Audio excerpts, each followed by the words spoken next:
The morning I found the letters, the air in Grandma's attic smelled like dust and old lavender, that particular scent that clings to forgotten things and memories people try to bury. Sunlight filtered through the small octagonal window, casting a pale yellow glow across the wooden floorboards that creaked under my weight with every step. I had come up here looking for Christmas decorations, nothing more. Just try and be helpful while Grandma recovered from her hip surgery downstairs. The heat was stifling, pressing against my skin like a wool blanket in summer, and sweat had already begun to trickle down the back of my neck. I pulled open the third cardboard box, expecting to find tinsel and ornaments, but instead my fingers brushed against a stack of envelopes bound together with a faded red ribbon. The paper felt brittle, delicate, like it might crumble if I held it too tightly. My heart began to beat a little faster, that instinctive feeling you get when you know you are about to discover something you were never meant to see. I untied the ribbon slowly, carefully, and the first envelope I opened was addressed to my mother in handwriting I recognized immediately as Grandma's, dated 23 years ago, just months before I was born. The words on that page changed everything. I read them once, then twice, then a third time, my hands trembling so badly the paper rustled like dry leaves in autumn wind. Grandma had written to my mother, begging her not to keep me, insisting that having a baby would ruin her life, destroy her future, trap her in a cycle of poverty and disappointment. The language was harsh, cutting, filled with a coldness I had never associated with the woman who baked me chocolate chip cookies every Sunday and called me her little sunshine. She wrote that my father was worthless, that his family was trash, that any child born from that union would be cursed from the start. I sat down hard on the dusty floor, my legs suddenly unable to hold me. The attic felt smaller now, the walls closing in, the heat unbearable. My throat tightened, and my eyes burned with tears. I refused to let fall. This could not be real. This could not be my grandmother, the woman who had raised me as much as my own mother had, who had been my safe harbor through every storm of childhood and adolescence. But there were more letters, dozens of them, and as I read through each one, a picture emerged that made my stomach twist into knots.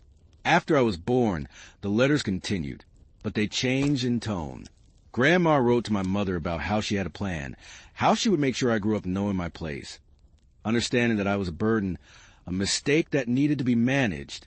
She detailed strategies for undermining my confidence, for making sure I never felt quite good enough, quite smart enough, quite worthy enough. She wrote about planting seeds of doubt, about subtle criticisms disguised as concern, about ways to ensure I would always come back to her, always need her approval, always be under her control. I felt sick. My hands were ice cold despite the oppressive heat of the attic. Every memory I had was suddenly suspect. Every kind word she had ever spoken now felt like it might have hidden barbs I had been too naive to notice. I thought about all the times she had told me I was special, but then followed it up with a comment about how I needed to work harder, be better, try more. I thought about how she always seemed to know exactly what to say to make me feel like I was failing, even when I succeeded. I thought about how she had convinced me to turn down the scholarship to the university across the country, telling me that family was more important, that I would regret leaving, that I was not ready for that kind of independence. The floorboards creaked behind me, and I spun around, my heart leaping into my throat. Grandma stood at the top of the attic stairs, leaning heavily on her walker, her face pale and drawn. She must have climbed those stairs despite her injury, despite the pain it must have caused her. Her eyes, those pale blue eyes that had always seemed so warm and loving, now looked calculating, sharp, like a hawk watching a mouse. "How long have you been standing there?" I asked, my voice coming out rough and unsteady. The letters were still scattered around me on the floor, evidence of her betrayal laid out like accusatory fingers pointing at her. "Long enough," she said, and her voice was different too, stripped of the gentle grandmother sweetness I had known all my life. She sounded tired, yes, but also defiant, unapologetic. She made her way slowly across the attic floor, each step deliberate, and lowered herself onto an old trunk with a grunt of pain. "You were not supposed to find those." The air between us felt electric, charged with tension and unspoken truths. I could hear my own breathing, fast and shallow, and the distant sound of a lawnmower from somewhere in the neighborhood. Such an ordinary sound in a moment that felt anything but ordinary. Why? I finally managed to say, and that single word carried the weight of 23 years of questions, of confusion, of hurt.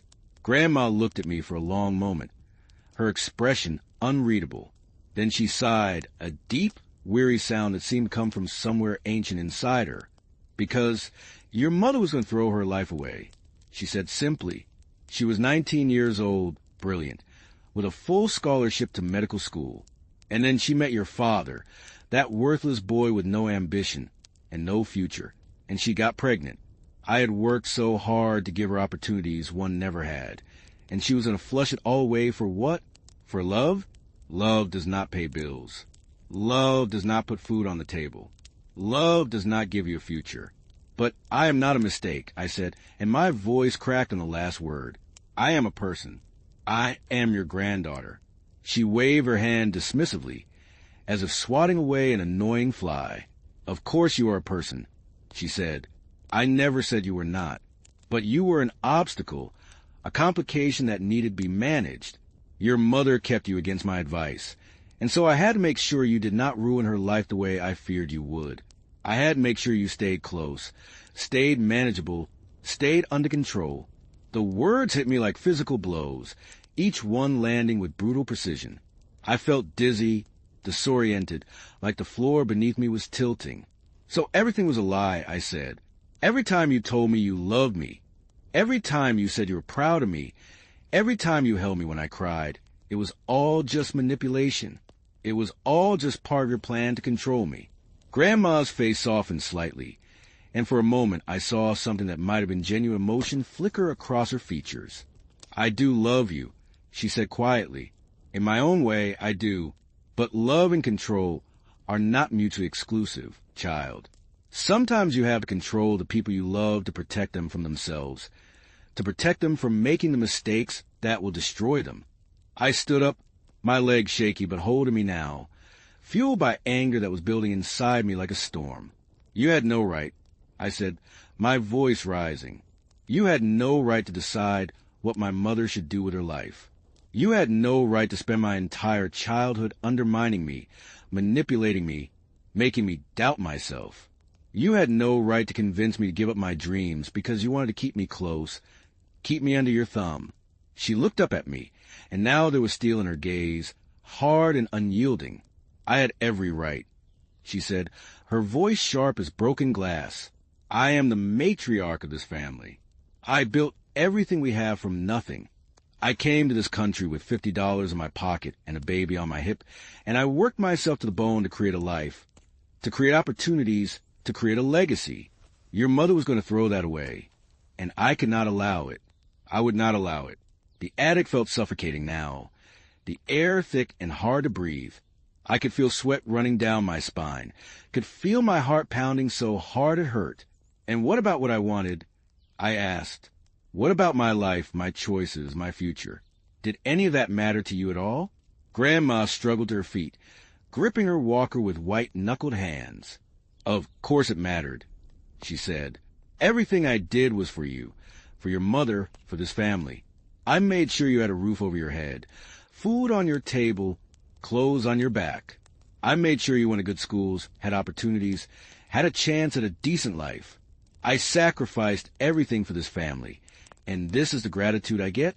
Accusations and anger? I laughed. But it was a bitter, hollow sound with no humor in it. You call it sacrifice, I said. I call it control. You call it love. I call it manipulation. You want to make sure I never left, never became independent, never escaped your influence. And you succeeded, Grandma. You really did. I am 23 years old, and I still live in this town, still work at the job you helped me get, still come to your house every Sunday for dinner. I turned down a full scholarship to Stanford because you convinced me I was not ready, that I would fail, that I would be lost without family nearby. And I believed you because I trusted you, because I loved you, because I thought you wanted what was best for me. Tears were streaming down my face now, hot and angry, and I did not bother to wipe them away. Grandma watched me with an expression I could not quite read, something between regret and defiance, between love and ruthlessness. She took a step toward me, and I took a step back, instinctively, and I saw something flash across her face that might have been hurt. "Do not touch me," I said, my voice low and shaking. "Do not come near me. I need to think. I need to figure out what is real and what is lies. I need to talk to my mother. Your mother knows," Grandma said quietly, and those 3 words stopped me cold. "She knows about the letters. She has always known. We made our peace with it years ago." The world tilted again, and I had to grab onto a wooden beam to steady myself. "What?" I whispered. "What did you just say?" Grandma sighed and lowered herself back onto the trunk, moving slowly, painfully. "Your mother and I talked about all of this when you were 5 years old," she said. "She found some of the letters then, much like you did today. We had a terrible fight, did not speak for months. But eventually she came back, and we talked, really talked, and she understood. She understood that everything I did came from a place of love, even if my methods were harsh. She understood that I was trying to protect her, protect you, protect our family, and she forgave me. I felt like I was drowning, like the air had turned to water, and I could not breathe. My mother knew. My mother had known for 18 years, and never said a word to me, never warned me, never protected me from Grandma's manipulation. The betrayal felt doubled now, tripled, a weight so heavy I thought it might crush me. "I have to go," I said, moving toward the stairs on legs that felt like they belonged to someone else. "I have to get out of here." Grandma called after me, but I did not stop, did not look back. I descended the attic stairs too fast, nearly tripping, catching myself on the railing. I could hear her calling my name, her voice echoing to the old house, but I kept moving through the hallway, down the main staircase, past the living room with its floral wallpaper and family photos that now felt like lies, out the front door into bright afternoon sunlight that made me squint after the dimness of the attic. The heat outside was different from the attic heat, less oppressive, more natural. I could smell cut grass and honeysuckle, could hear birds singing in the oak tree in Grandma's front yard, could feel a slight breeze against my tear-stained face. I walked to my car, fumbling with my keys, my hand still shaking so badly it took 3 tries to get the key in the lock. I slid into the driver's seat and just sat there for a moment, gripping the steering wheel, trying to remember how to breathe normally. My phone buzzed in my pocket, and I pulled it out. A text from my mother. "Dinner tonight? I am making your favorite, lasagna." The casual normalcy of it made me want to scream. I typed back with trembling fingers. "We need to talk. Now, come to my apartment." The drive home was a blur. I did not remember making turns or stopping at lights, but somehow I ended up in my parking lot. Somehow I made it up the stairs to my second-floor apartment. Somehow I got the door open and stumbled inside. The apartment was small, just a 1-bedroom in an old building. But it was mine, the only space I had that felt like it belonged to me alone. I collapsed onto my couch and finally let myself cry. Really cry, deep wrenching sobs that shook my whole body. I cried for the childhood I thought I had, but apparently did not. I cried for the grandmother I thought I knew, but never really did. I cried for the mother who had kept such a massive secret from me for so many years. I cried for the opportunities one had given up, the dreams I had abandoned, the life I might have had if I had not been so carefully, so deliberately manipulated into staying small, staying close, staying controlled. When my mother knocked on the door 40 minutes later, I had no tears left. I felt empty, hollowed out, like someone had scooped out my insides and left only a shell.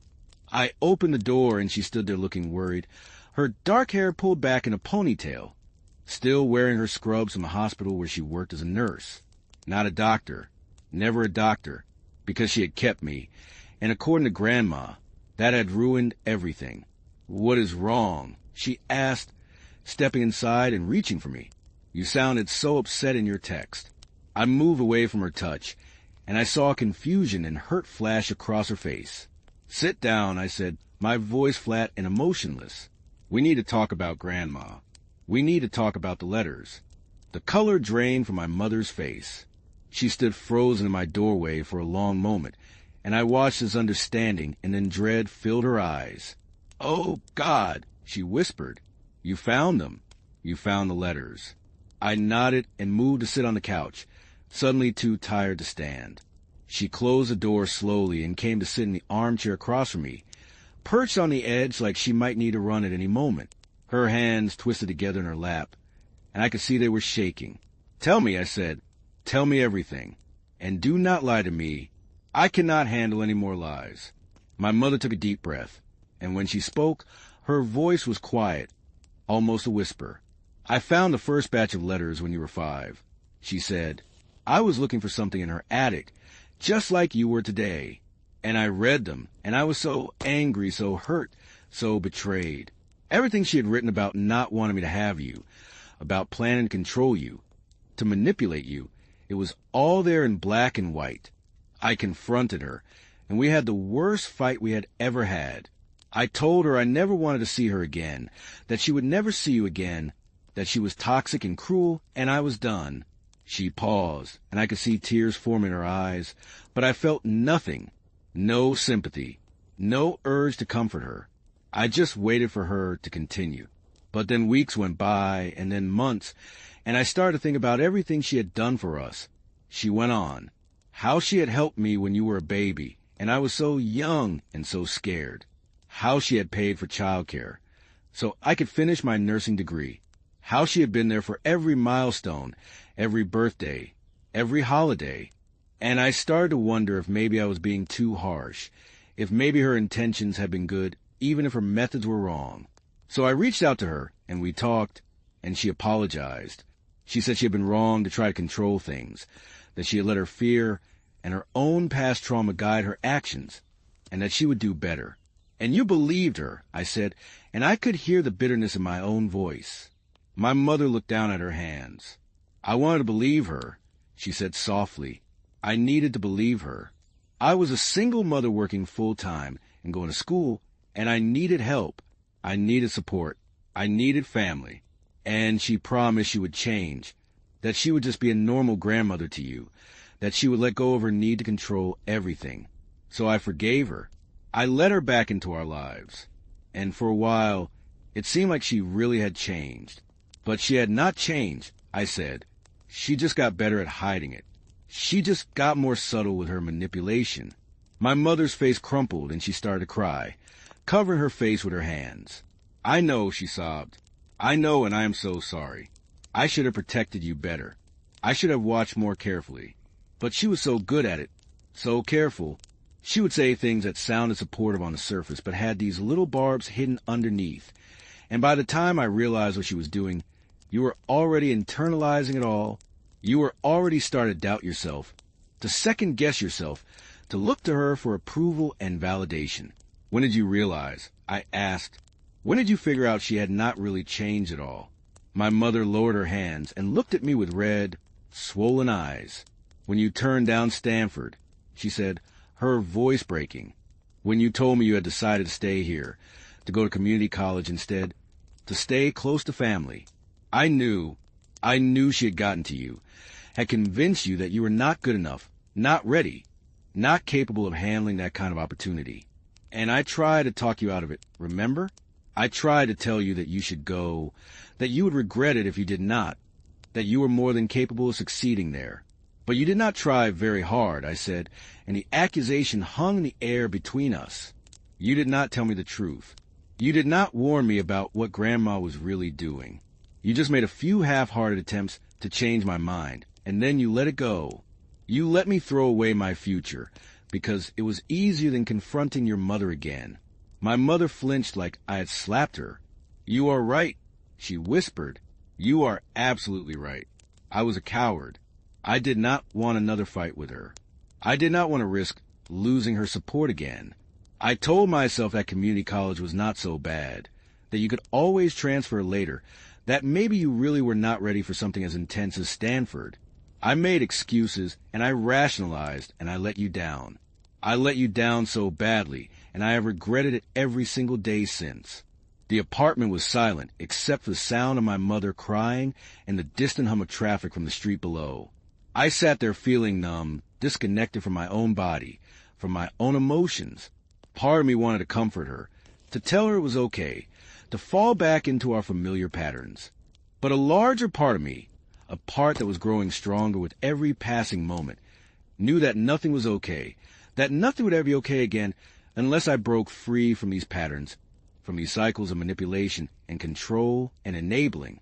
I need time, I finally said, my voice sounding strange and distant even to my own ears. I need time to process all of this, to figure out what I want to do, to decide what kind of relationship I can have with you and with Grandma moving forward, if I can have any relationship at all. My mother looked up at me with desperate, pleading eyes. Please, she said, please do not shut me out. I know I made terrible mistakes. I know I failed you, but I love you so much, and I want to make this right. I want to do better. Just give me a chance. I stood up, suddenly needing her to leave, needing to be alone with my thoughts and my pain. I will call you, I said. When I am ready to talk more, I will call you. But right now I need you to go. She stood slowly, reluctantly, and moved toward the door. When she reached it, she turned back to look at me one more time. I really am sorry, she said, her voice thick with tears. For all of it, for everything. You deserve so much better than what we gave you. I know, I said simply, and I opened the door for her. She hesitated for another moment, then walked out into the hallway. I closed the door behind her and locked it, then leaned against it, sliding down until I was sitting on the floor with my back against the wood. The apartment felt too quiet now, too empty, and I could hear my own heartbeat loud in my ears. The next few days passed in a strange fog. I called in sick to work, something I never did, and spent most of my time lying on my couch staring at the ceiling or sitting at my kitchen table reading and rereading the letters I had taken from Grandma's attic. I had grabbed the whole stack before I left, shoved them into my purse without really thinking about it, and now I was glad I had. I needed to see them again, needed to make sure I had not imagined or exaggerated what they said. But no, they were exactly as damning as I remembered. Letter after letter detailing Grandma's plans, her strategies, her manipulations. Some were addressed to my mother, but others were addressed to herself like a journal or diary. In those, she was even more honest, more brutal. She wrote about how she would praise me just enough to keep me seeking her approval, but never so much that I would become confident or independent. She wrote about how she would plant doubts about my abilities, my judgment, my worth. She wrote about how she would make sure I always felt like I owed her, like I was in her debt, like I could never fully succeed without her guidance and support. There was one letter, dated from when I was 16, that was particularly painful to read. In it, Grandma wrote about how she had noticed I was becoming interested in art, spending hours drawing and painting, talking about maybe applying to art school. She wrote about how she needed to nip that in the bud, how art was not a real career, how I would end up poor and struggling if I pursued it. She detailed her plan to convince me that art was just a hobby, something nice to do in my spare time, but not something serious, not something worth dedicating my life to. And I remembered, with painful clarity, how she had done exactly that, how she had praised my drawings, but always with a caveat, always with a comment about how I should focus on more practical skills, more marketable talents, how she had steered me toward business classes and computer courses, things that would lead to stable, predictable jobs, how I had eventually stopped drawing altogether, packed away my art supplies, convinced myself that I had never been that good anyway, that it had just been a childish dream. I cried again then, mourning not just for what I had lost, but for what I had never been allowed to become. Who would I have been if Grandma had not spent my entire life shaping me, molding me, cutting away the parts of me she did not approve of? Who was I underneath all her manipulation and control? I did not know. I genuinely did not know who I was or what I wanted or what I was capable of, because I had never been allowed to find out. On the fourth day, there was a knock at my door. I almost did not answer it, but the knocking persisted, firm and insistent. I dragged myself off the couch and looked through the peephole. It was my Aunt Rachel, my mother's younger sister. I had not seen her in years, not since a family falling out that I had never fully understood. I opened the door cautiously. Aunt Rachel looked older than I remembered, her blonde hair now streaked with gray, lines around her eyes and mouth that had not been there before. But her smile was warm and genuine as she looked at me. "Hey, kiddo," she said. Your mom called me, told me what happened. Can I come in? I stepped aside and let her in, too surprised to do anything else. She walked into my apartment and looked around, taking in the scattered letters on my coffee table, the blankets and pillows on the couch where I had been sleeping instead of in my bed, the general air of disarray and despair. Then she turned to me and opened her arms. "Come here," she said simply. I went to her and let her hug me, and something about her embrace, so different from my mother's or grandmother's, made me start crying again. She held me and rubbed my back and made soothing sounds, and for the first time in days I felt like maybe I was not completely alone in this. When I finally pulled away, she guided me to the couch and we sat down together. She picked up one of the letters, read it quickly, and her face hardened. "Yeah," she said, "this is exactly the kind of thing she did to me too." "Esther here. What do you mean?" Aunt Rachel sighed and leaned back against the couch cushions. "Why do you think I have not been around for the last 8 years? She asked. "Why do you think there was that big family fight that nobody ever wants to talk about?" I shook my head. "I never knew. Everyone just said you and Grandma had a disagreement and you needed space." Aunt Rachel laughed, but it was a bitter sound. "A disagreement," she repeated. "That is one way to put it. The truth is, I finally figured out what she had been doing to me my whole life. How she had sabotaged my relationships, poisoned my friendships, undermined my confidence at every turn. How she had convinced me I was not smart enough for college, not pretty enough to find a good husband, not capable enough to live independently. I was 35 years old and still living in her house, still working at the job she had got me, still asking her permission for everything. And then I met David, my husband, and he was the first person who ever saw through her, who ever pointed out what she was doing. And once I saw it, I could not unsee it." "What happened?" I asked, leaning forward, desperate to hear her story, to know I was not alone in this. "I confronted her," Aunt Rachel said. "Much like you did, I imagine," and she did not deny it. She said everything she did was out of love, out of a desire to protect me, to keep me safe. She said I was too naive, too trusting, too weak to make it on my own in the world. She said she was the only one who really cared about me, the only one who would always be there for me. And when I told her I was moving out, moving in with David, getting married, she lost it. She said I was making the biggest mistake of my life. She said David was using me, that he would leave me, that I would end up alone and broken, and I would come crawling back to her begging for help. "Did you?" I asked quietly. "Did you go back?" Aunt Rachel shook her head firmly. "Never. Not once. I married David, moved to Oregon, started a whole new life. And you know what? I have never been happier. I went back to school, got my degree in social work, started my own practice. David and I have 2 kids now. Your cousins that you have never met, because your grandmother made sure we stayed separated. We have a good life, a real life, a life that is ours and not controlled by her. Why did not anyone tell me?" I asked, feeling a fresh wave of anger. "Why did not you reach out to me, warn me, help me see what was happening?" Aunt Rachel's face filled with regret. "I tried," she said. "When you were 15, I sent you a letter. I told you that if you ever needed anything, if you ever wanted to talk, if you ever felt like something was not right, you could call me any time. I gave you my phone number, my email, my address. Did you ever get that letter?" I shook my head slowly. "I never got any letter from you." She nodded, unsurprised. "I figured as much. Your grandmother probably intercepted it. She was always very good at controlling information, controlling who talked to who, making sure nobody compared notes or figured out her patterns. That is how people like her operate. They isolate their victims, keep them dependent, make sure they do not have outside perspectives that might help them see the truth."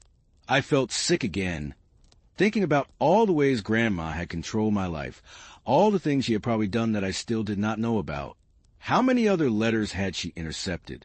How many other opportunities had she sabotaged? How many other relationships had she poisoned? "Your mother called me 3 days ago," Aunt Rachel continued. She was crying, barely coherent, but she managed to tell me what happened.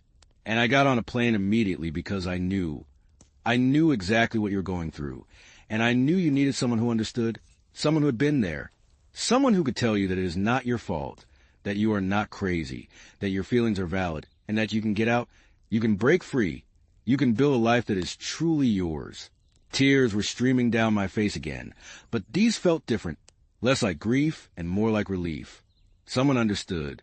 Someone believed me. Someone was not making excuses, or asking me for forgive, or telling me it was all done out of love. What do I do? I asked, my voice breaking. How do I move forward from this? How do I figure out who I am when I do not even know which parts of me are real, and which parts are just what she made me believe about myself? Aunt Rachel took my hands in hers, and her grip was warm and strong. First, she said, you give yourself time and space to grieve. You grieve for the childhood you should have had, for the person you might have been, for all the opportunities you lost. You let yourself be angry and hurt and confused. You do not rush it.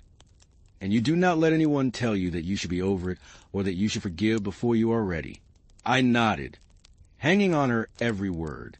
Second, she continued, you get some distance. Physical distance if you can, emotional distance if you cannot. You stop going to Sunday dinners. You stop taking her calls.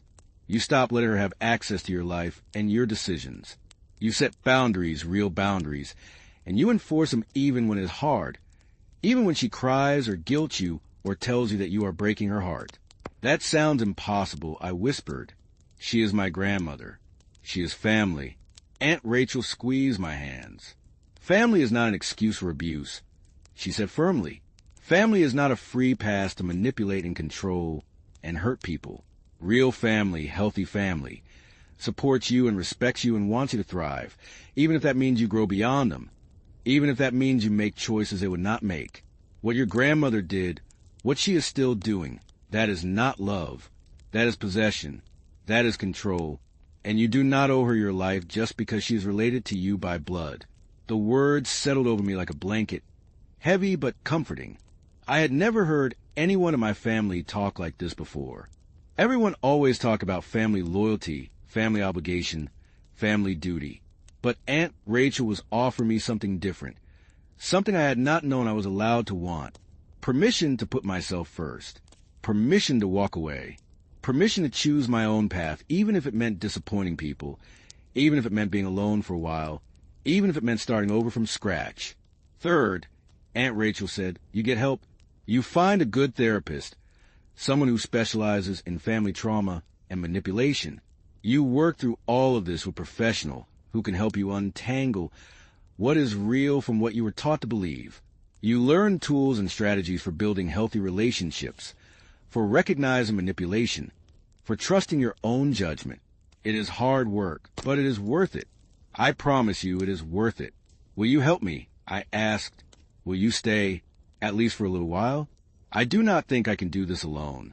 Aunt Rachel smiled, and it was the first genuinely warm smile I had seen in days. I am staying at a hotel downtown, she said. I took a week off work. I am here for as long as you need me. We will figure this out together. Okay? You are not alone anymore. Over the next few days, Aunt Rachel helped me start putting my life back together. She helped me find a therapist, a woman named Dr. Chun, who specialized in family systems and narcissistic abuse. She helped me draft an email to my boss explaining that I had been dealing with family emergency and would be back to work the following Monday. She helped me write a letter to Grandma, setting clear boundaries and explaining that I needed space and time, that I would not be attending Sunday dinners or taking her calls for the foreseeable future, and that any attempt to contact me would result in further distance. The hardest part was dealing with my mother. She called constantly, sent dozens of texts, even showed up at my apartment twice. The first time, I did not answer the door. The second time, Aunt Rachel answered it and had a long, intense conversation with her sister in the hallway, while I hid in my bedroom like a child. I could hear their voices, my mother's high and pleading, Aunt Rachel's low and firm, but I could not make out the words. When Aunt Rachel came back inside, she just said, "She is gone. She understands you need space. She is not happy about it, but she understands." But 3 days later, my mother sent me a long email. I almost deleted it without reading it, but something made me open it. In it, she laid out everything, her whole story, starting from when she was young. She wrote about how Grandma had controlled her entire childhood, how she had never been allowed to make her own choices, how every decision had been made for her or heavily influenced by Grandma's opinions and manipulations. She wrote about how she had gotten pregnant with me as an act of rebellion, a desperate attempt to do something that was hers, something Grandma could not control. But then Grandma had taken that too, had found ways to control even that, to make even my existence part of her web of manipulation. My mother wrote about how she had tried to break free multiple times over the years, but Grandma always pulled her back in, always found her weak spots, always knew exactly what to say to make her feel guilty or afraid or dependent. She wrote about how she had convinced herself that Grandma's behavior was normal, that all families were like this, that this was just what love looked like in their family. She wrote about how she had failed me, how she had let her own weakness and fear allow Grandma to hurt me the same way she had been hurt. And she wrote about how she was finally ready to break the cycle, to get her own therapy, to set her own boundaries with Grandma, to do the work she should have done years ago. She ended the email by saying she did not expect me to forgive her, did not expect me to have a relationship with her, but that she wanted me to know she was sorry, truly sorry, and that she was going to spend the rest of her life trying to be better, try and be the mother I deserved, even if I never wanted to see her again. I read the email 3 times, and each time I felt something different. Anger, sadness, a tiny, fragile hope. I showed it to Aunt Rachel, and she read it carefully, her expression thoughtful. "What do you think?" I asked. "Is she serious? Can people really change?" Aunt Rachel handed my phone back to me. "I think she wants to change," she said carefully. "Whether she actually will, whether she will do the hard work required, that remains to be seen. People can change, but it takes time and effort and a real commitment to doing things differently. Your mother has spent her whole life in your grandmother's shadow, letting herself be controlled and manipulated. Breaking free from that, learning to be her own person, that is going to be a long, difficult process. And you do not have to be part of that process if you do not want to be. You do not owe her your presence or your support while she figures her own stuff out. But what if I want to be, I asked quietly, what if I want to give her a chance?" Aunt Rachel smiled gently. "Then you give her a chance," she said. "But you do it on your terms, with clear boundaries, and you protect yourself first. You do not let her guilt you or manipulate you or pull you back into old patterns. You watch her actions, not just her words. And if she slips back into enabling your grandmother, if she breaks your boundaries, if she shows you that she is not really committed to change, then you walk away. You can love someone and still choose not to have them in your life if they are not healthy for you. I thought about that for a long time. Could I have a relationship with my mother after everything that had happened? Did I even want to? Part of me wanted to cut her off completely, to punish her for all the years she had failed to protect me. But another part of me, a part that was maybe more generous or maybe just more desperate for family, wanted to believe that she could change, that we could build something new and healthier together. I decided to wait. I was not ready to respond to her email yet, was not ready to see her or talk to her. But I did not delete the email either. I saved it, marked it as important, and told myself I would revisit when I felt stronger, when I had done more work with Dr. Chun, when I had a better sense of who I was and what I wanted. Aunt Rachel stayed for the full week, and by the time she left, I felt like I had a foundation to stand on, shaky but real. She gave me her phone number, her email, her address, and made me promise to stay in touch, to call her any time I needed support or advice or just someone to listen. She also gave me photos of my cousins, 2 kids I had never met, a boy of 7 and a girl of 5, both with bright smiles and their father's dark eyes. Looking at those photos, I felt a sense of loss of the family I could have had, the relationships that had been stolen from me by Grandma's need for control. But I also felt hope because it was not too late. I could still meet them, still build those relationships, still have family that was healthy and supportive and real. Going back to work was strange. Everything looked the same beige cubicles and fluorescent lights and stale coffee smell, but I felt completely different. I moved through my days like I was watching myself from outside my body, going through the motions but not really present. My coworkers asked if I was feeling better, and I said yes, thank you, just a stomach bug. They accepted this easily, asked no follow-up questions, and I was grateful for their lack of curiosity. But the job itself, which I had always found tolerable if not exciting, now felt suffocating. I worked as an administrative assistant at a small accounting firm, a job Grandma had helped me get through a friend of hers. The work was repetitive and boring, answering phones and filing paperwork and scheduling appointments. I had told myself it was fine, that it was stable and paid the bills, and that was what mattered. But now I looked at my cubicle, at my computer screen, at the stack of files waiting to be organized, and I felt a wave of despair so strong it nearly knocked me over. Was this it? Was this my life?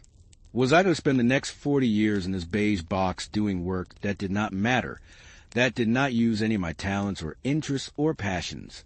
I started meeting with Dr. Chen twice a week. She was a small woman in her 50s with kind eyes and a calm, steady presence that made me feel safe. In our sessions, we talked about everything.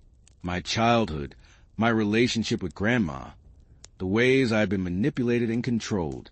We talked about my mother, about Aunt Rachel, about the family dynamics that had shaped me. We talked about my dreams and fears, about who I want to be versus who I had been taught to be. One of the things Dr. Chin helped me understand was that I had been conditioned to seek external validation, to look outside myself for approval and worth. Grandma had trained me, very deliberately, to need her praise, to fear her disappointment, to measure my value by her standards. And even now, even knowing what she had done, I still felt that pull, that desperate need for her to tell me I was good enough, smart enough, worthy enough. Breaking that conditioning, Dr. Chin explained, would take time and conscious effort. I would have to learn to validate myself, to trust my own judgment, to find my worth from within rather than from others.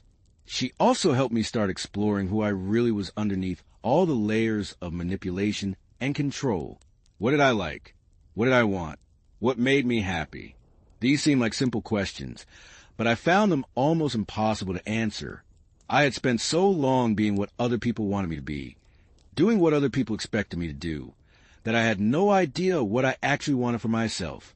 Dr. Chin suggested I start small, try new things, pay attention to what made me feel energized versus what drained me. Notice what I was drawn to when I was not worrying about whether it was practical or impressive or approved of.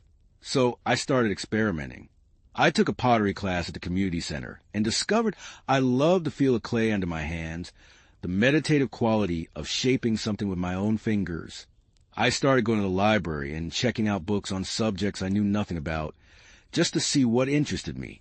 I found myself drawn to books about travel, about different cultures, about people who had left everything behind to start over somewhere new.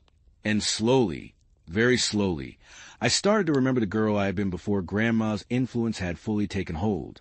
The girl who loved to draw and paint. The girl who made up elaborate stories and acted them out with her dolls. The girl who was curious and creative and full of ideas. That girl was still in there somewhere, buried under years of being told she was not good enough, not practical enough, not realistic enough. And I wanted to find her again. I wanted to give her a chance to exist, to grow, to become whoever she was meant to be. 2 months after I found the letters, Grandma showed up at my apartment. I had been expecting it. Honestly, she had tried calling and texting, but I had blocked her number. She had tried sending letters, but I had returned them unopened. She had tried getting my mother to intervene, but my mother, to her credit, had refused, had told Grandma that she needed to respect my boundaries. So of course Grandma eventually decided to just show up in person. I heard the knock and looked through the peephole, and there she was, looking smaller and older than I remembered, leaning heavily on her cane. For a moment I felt that old familiar pull, that urge to open the door and let her in and take care of her and make sure she was okay. But I took a deep breath and reminded myself of everything Dr. Chun and I had talked about. I did not owe her access to me. I did not have to open the door just because she was family. I had the right to protect myself, to maintain my boundaries, to say no. I know you are in there. Grandma called through the door, her voice muffled but clear. I can see your shadow under the door. Please, just talk to me for a few minutes. I came all the way across town. My hip is still not healed properly. The least you could do is hear me out. And there it was, the guilt trip, the manipulation, the attempt to make me feel responsible for her well-being and her feelings. I felt anger flare hot in my chest, burning away the guilt. I walked to the door, but did not open it. I am not going to let you in, I said loudly enough for her to hear. I told you I needed space. I told you not to contact me. You showing up here is a violation of my boundaries. There was silence for a moment, and then Grandma's voice came again, softer now, almost pleading. I just want to explain, she said. I just want you to understand why I did what I did. Everything I did was because I love you. Everything was to protect you, to help you, to make sure you had a good life. How can you not see that? I pressed my forehead against the door, feeling tears prick at my eyes but refusing to let them fall. I do see it, I said. I see that you believe that. I see that you have convinced yourself that control is the same thing as love. That manipulation is the same thing as protection. But it is not, Grandma. It is not. And I cannot have you in my life if you cannot understand that, if you cannot take responsibility for the harm you caused, if you cannot respect my right to make my own choices and live my own life.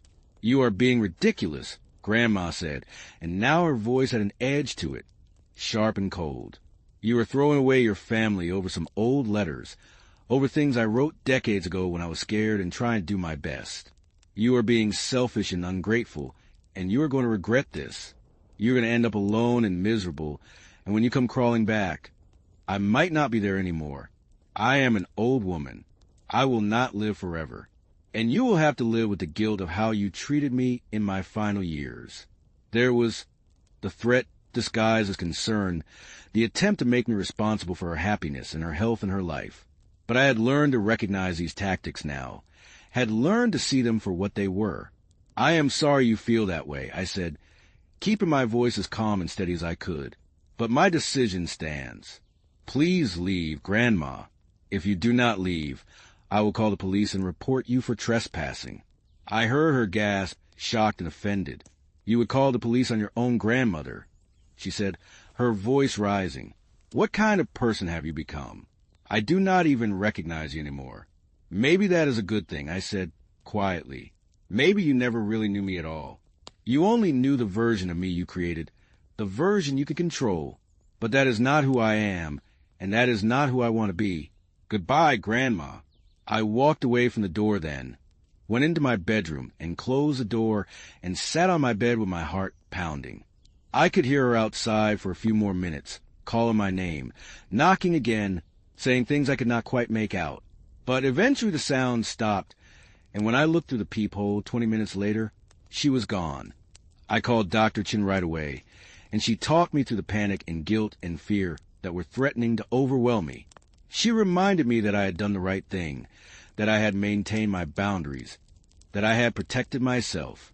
She reminded me that Grandma's feelings were not my responsibility, that I could not control how she reacted or what she chose to do. She reminded me that I was strong and capable and that I was building a new life, a better life, a life that was truly mine. That night, I could not sleep. I kept replaying the conversation with Grandma, kept hearing her voice saying I would end up alone and miserable, kept feeling the weight of her disappointment and anger pressing down on me. But I also felt something else, something new and unfamiliar. Bride. I had stood up to her. I had maintained my boundaries even when it was hard, even when every instinct I had was screaming at me given to apologize, to make her happy. I had chosen myself maybe for the first time in my life, and that meant something. That mattered. 3 months after finding the letters, I made a decision. I was going to leave. Not just Grandma's house, not just Sunday dinners, but this whole town, this whole life that had been built on manipulation and control and fear. I was going to start over somewhere new, somewhere I could figure out who I really was without the weight of family expectations and old patterns dragging me down. I started researching cities, looking at job opportunities, thinking about what kind of life I wanted to build. And I kept coming back to one place, Portland, Oregon, where Aunt Rachel lived. She had invited me multiple times to come visit, to meet my cousins, to see what life could be like outside of Grandma's influence. And the more I thought about it, the more right it felt. Not because I wanted to run away, but because I wanted to run toward something. Toward family that was healthy and supportive. Toward a fresh start. Toward possibility. I talked to Dr. Chin about it, and she thought it was a good idea. As long as I was doing it for the right reasons. As long as I was not just running away from my problems, but actively choosing to build something new. I talked to Aunt Rachel about it, and she was thrilled, immediately offering to help me find an apartment, to introduce me to people, to help me get settled. I even talked to my mother about it, in one of the few phone conversations we had had since everything happened. My mother cried when I told her, not manipulative tears, not guilt-tripped tears, but genuine sadness mixed with understanding. "I get it," she said. "I understand why you need to go, and I think it is probably the best thing for you. I just wish things had been different.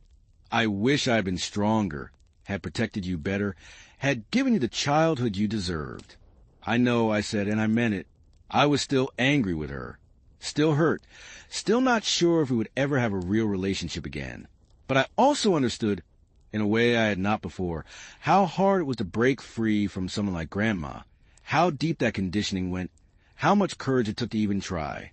My mother was trying now, was seeing her own therapist, was setting her own boundaries with Grandma.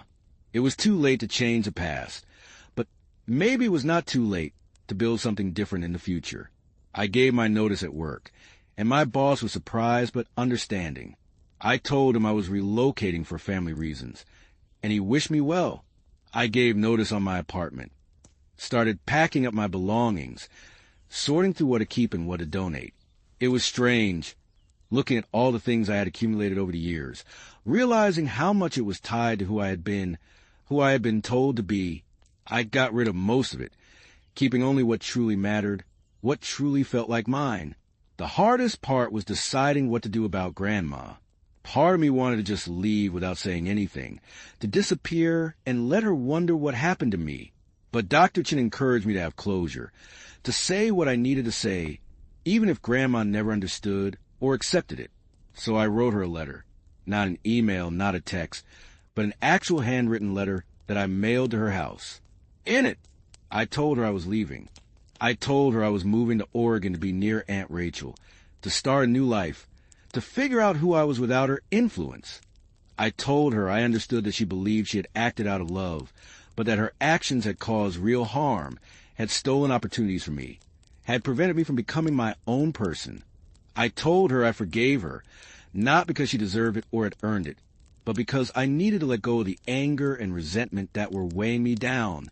But I also told her that forgiveness did not mean reconciliation, that I was not willing to have a relationship with her unless and until she could take real responsibility for what she had done, could respect my boundaries, could see me as a separate person with my own thoughts and feelings and desires.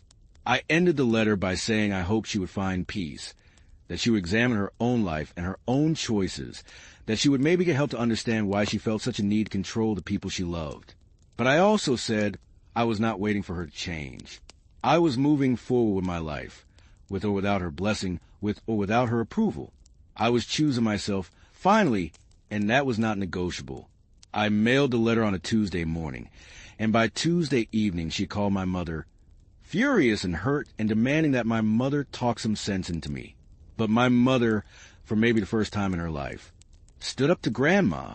She told her that I was an adult, that I had the right to make my own choices, that Grandma needed to respect my decision even if she did not like it. I heard about this conversation secondhand from my mother, who called me afterwards sounding shaken, but also proud of herself. It was hard, she told me, the hardest thing I have ever done. But I did it. I stood up to her. For you and for me. The day I left town, my mother came to say goodbye. We met at a coffee shop near my apartment, neutral territory, and sat across from each other with steaming cups neither of us really drank. She looked tired, older, like the stress of the past few months had aged her.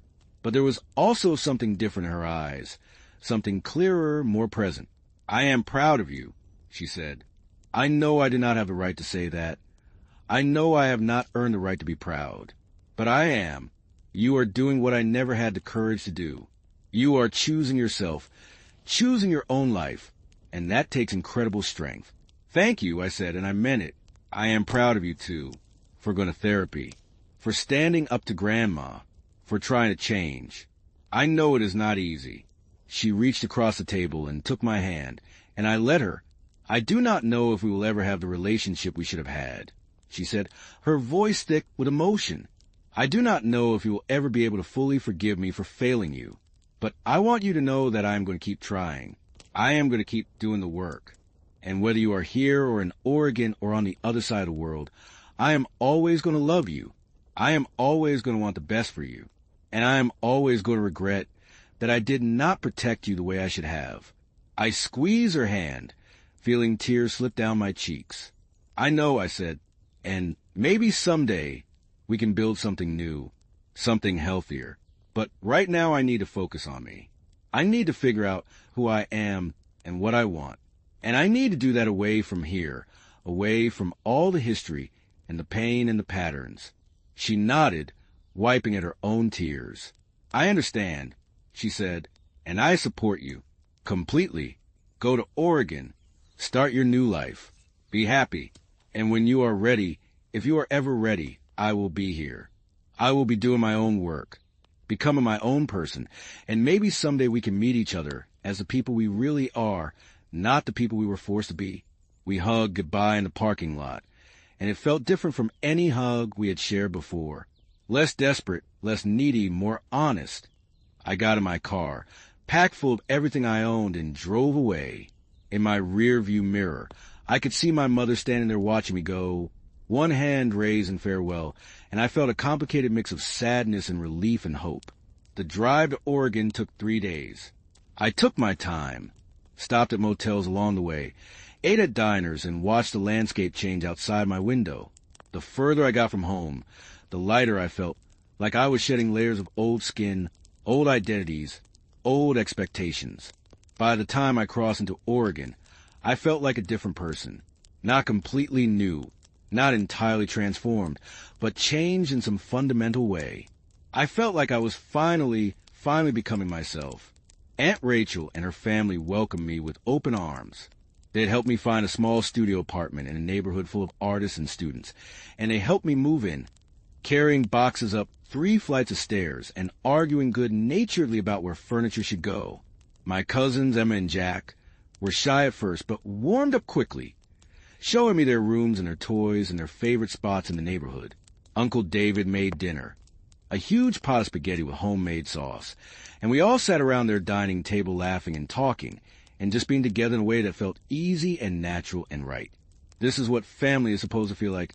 I realized, not controlling or manipulative or conditional, just supportive and warm and accepting.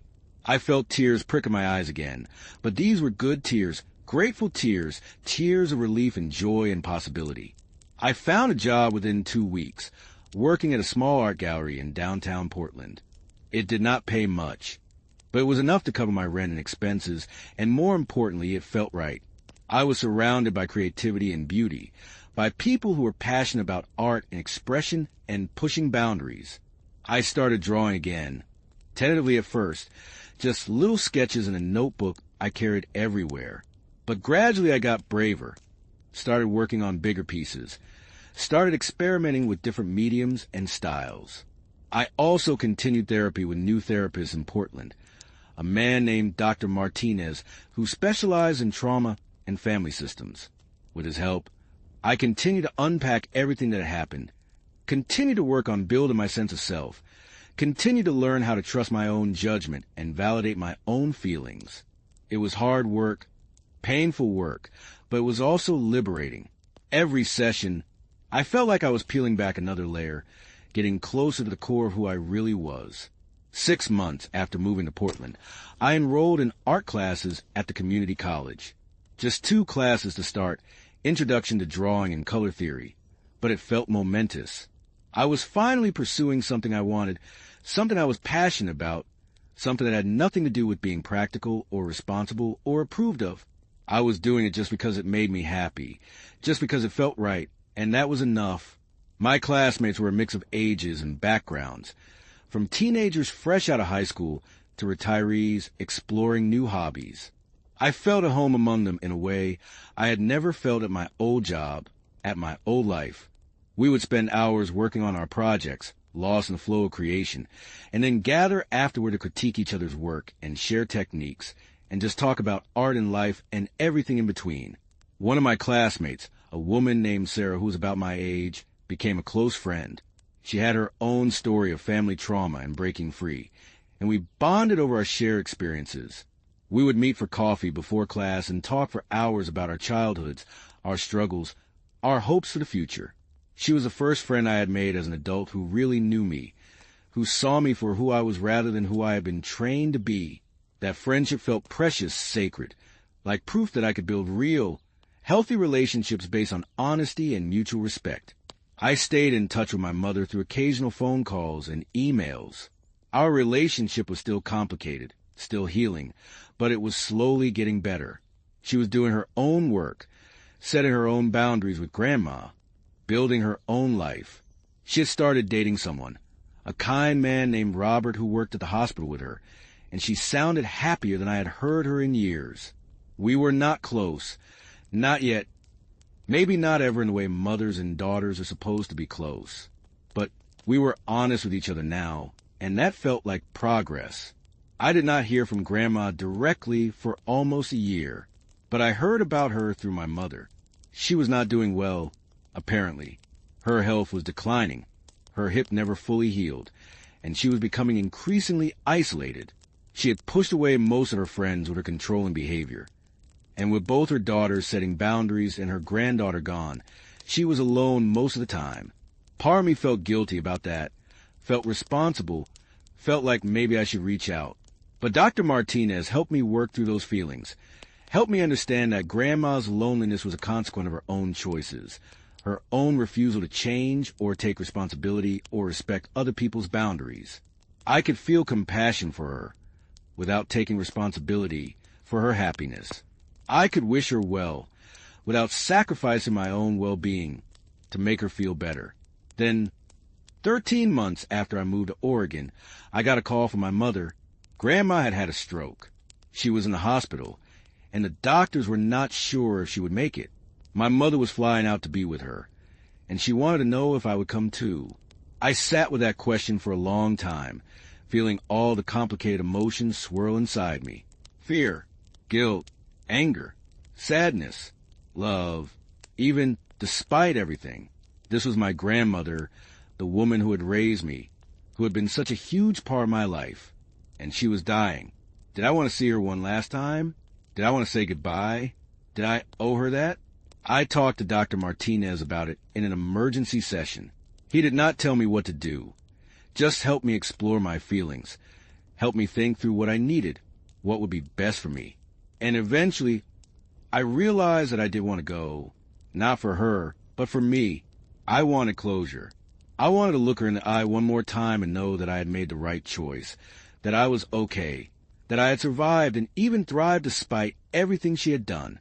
I wanted to say goodbye to that chapter of my life, to close the book and move forward without any lingering what-ifs or regrets. So I flew back to my hometown, back to the place I had left behind. Aunt Rachel offered to come with me, but I told her I needed to do this alone. I rented a car at the airport and drove to the hospital, my hands gripping the steering wheel so tightly my knuckles turned white. The hospital smelled like antiseptic and floor cleaner, that distinctive smell that always made me feel slightly nauseous. I found Grandma's room on the 3rd floor and stood outside the door for a long moment, gathering my courage. My mother was inside, sitting in a chair next to bed, holding Grandma's hand. She looked up when I entered, and her face flooded with relief and gratitude. "You came," she whispered. "I was not sure you would." I nodded and moved closer to the bed, looking down at Grandma. She looked so small, so fragile, so different from the formidable woman who had controlled my life for so long. Her face was slack on one side from the stroke, her skin pale and papery, her breathing shallow and labored. Machines beeped around her, monitoring her heart rate and oxygen levels, keeping her tethered to life. Is she awake? I asked quietly. In and out, my mother said. She has moments of lucidity, but they do not last long. The doctors say it could be hours or days. They do not really know. I pulled up another chair and sat down on the other side of the bed.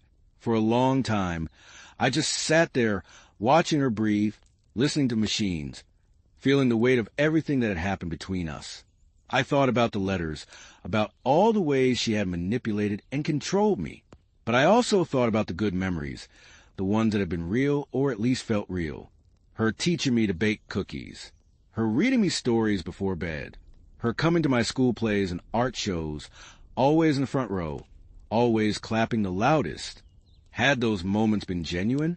Or had they all been part of her plan, part of her strategy to keep me close and dependent? I would never know for sure, and I was learning to be okay with that uncertainty. Grandma's eyes fluttered open, and she looked around confused for a moment before her gaze landed on me. Her eyes widened slightly, and I saw recognition there, and something else. Surprise, maybe, or fear. Her mouth moved, trying to form words, but only garbled sounds came out, the stroke having stolen her ability to speak clearly. I am here. Grandma, I said softly. I came to see you. She made a sound that might have been my name, and tears started to leak from the corners of her eyes. Her hand, the one my mother was not holding, moved slightly, reaching toward me. I hesitated, then took it. Her skin was cool and dry, her grip weak. She squeezed my hand with what little strength she had, and more tears fell.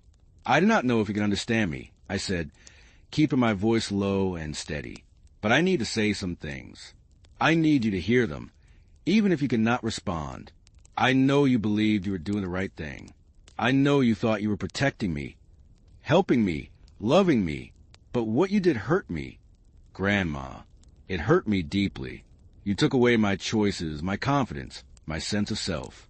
You manipulated me and controlled me and made me doubt everything about myself. And that was not okay. That was not love. That was control. Grandma made a sound, something between a sob and a moan, and squeezed my hand harder. I could not tell if it was agreement or protest, or just distress at hearing my words. But I kept going. I needed to finish this.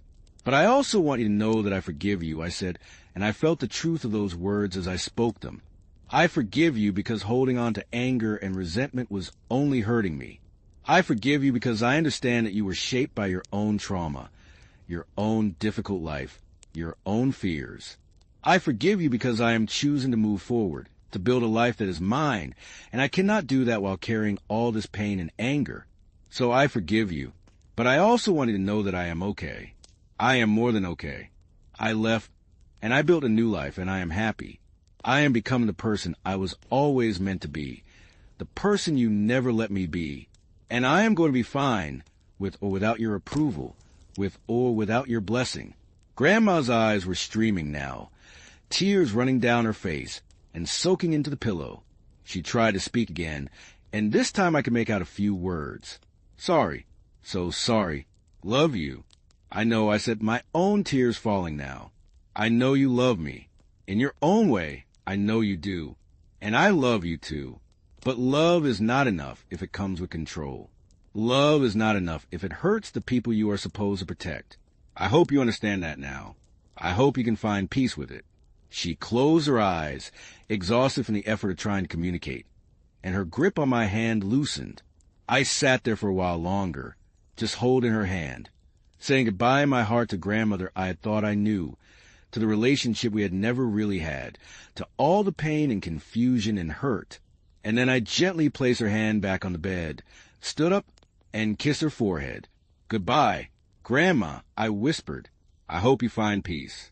I left the room then, left my mother sitting there with her own complicated feelings, and her own goodbyes to say. I walked out of the hospital into the cool evening air, and I felt lighter than I had in months. I had done it. I had faced her, said what I needed to say, and walked away on my own terms. I had closure, finally, and that was worth more than I could have imagined. Grandma died 2 days later, with my mother by her side.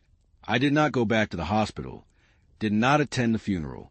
I knew that would be seen as cold, as cruel, as unforgivable by some people. But I also knew it was the right choice for me. I had said my goodbye. I had made my peace. I did not need to perform grief for other people's benefit. Did not need to pretend to feel things I did not feel. I sent flowers to the funeral home with a simple card that said, "Rest in peace." And that was enough. My mother called me after the funeral, and we talked for a long time. She told me about the service, about the people who came, about the things they said. She told me that Grandma's house would need to be cleaned out and sold, and asked if I wanted anything from it. I thought about that for a moment, then said no.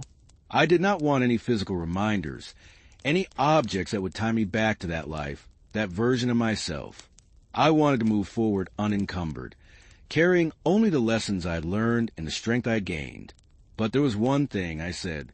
The letters, the ones I found in the attic, I want to keep those, not to torture myself with them, but as a reminder of what I survived, what I overcame, what I will never let happen to me again. My mother was quiet for a moment, then said, "I will send them to you, and I am going to write my own letter to add to the collection. My story, my perspective, my apology, so that someday, if you ever have children, they will know the truth. They will know what happened, and they will know that we broke the cycle, that we did the work, that we made sure would never happen to them." I felt something shift in my chest, something warm and hopeful. "That sounds good," I said. "That sounds really good."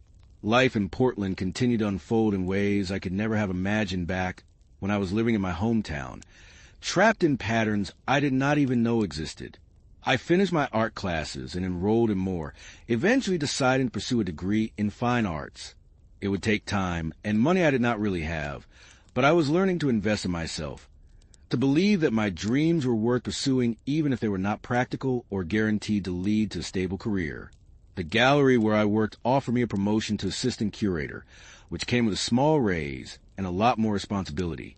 I got to help choose which artists to feature, help plan exhibitions, help write descriptions and promotional materials. It was challenging and exciting, and exactly the kind of work I had never known I wanted to do. My boss, a woman named Margaret who had owned the gallery for 20 years, became a mentor to me, teaching me about the art world, about business, about how to trust my own taste and judgment. I also started showing my own work, first in small group shows at coffee shops and community centers, then in a juried exhibition at a local art center. My pieces were raw and emotional, exploring themes of identity and control and breaking free. They were not technically perfect, not polished or refined, but they were honest, and people responded to that honesty. I sold 3 pieces from that first exhibition, and the feeling of someone valuing my work enough to pay money for it, to want to hang it in their home and look at it every day, was indescribable. Sarah, my friend from art class, and I decided to get an apartment together, a 2-bedroom in an old Victorian house with high ceilings and big windows that let in beautiful light. We painted the walls bright colors, hung our artwork everywhere, filled the space with plants and books and thrift store furniture we refinished ourselves. It felt like a home in a way my old apartment never had, a space that reflected who I really was rather than who I had been told to be. I started dating. Tentatively at first. I had never really dated before, had never had a serious relationship.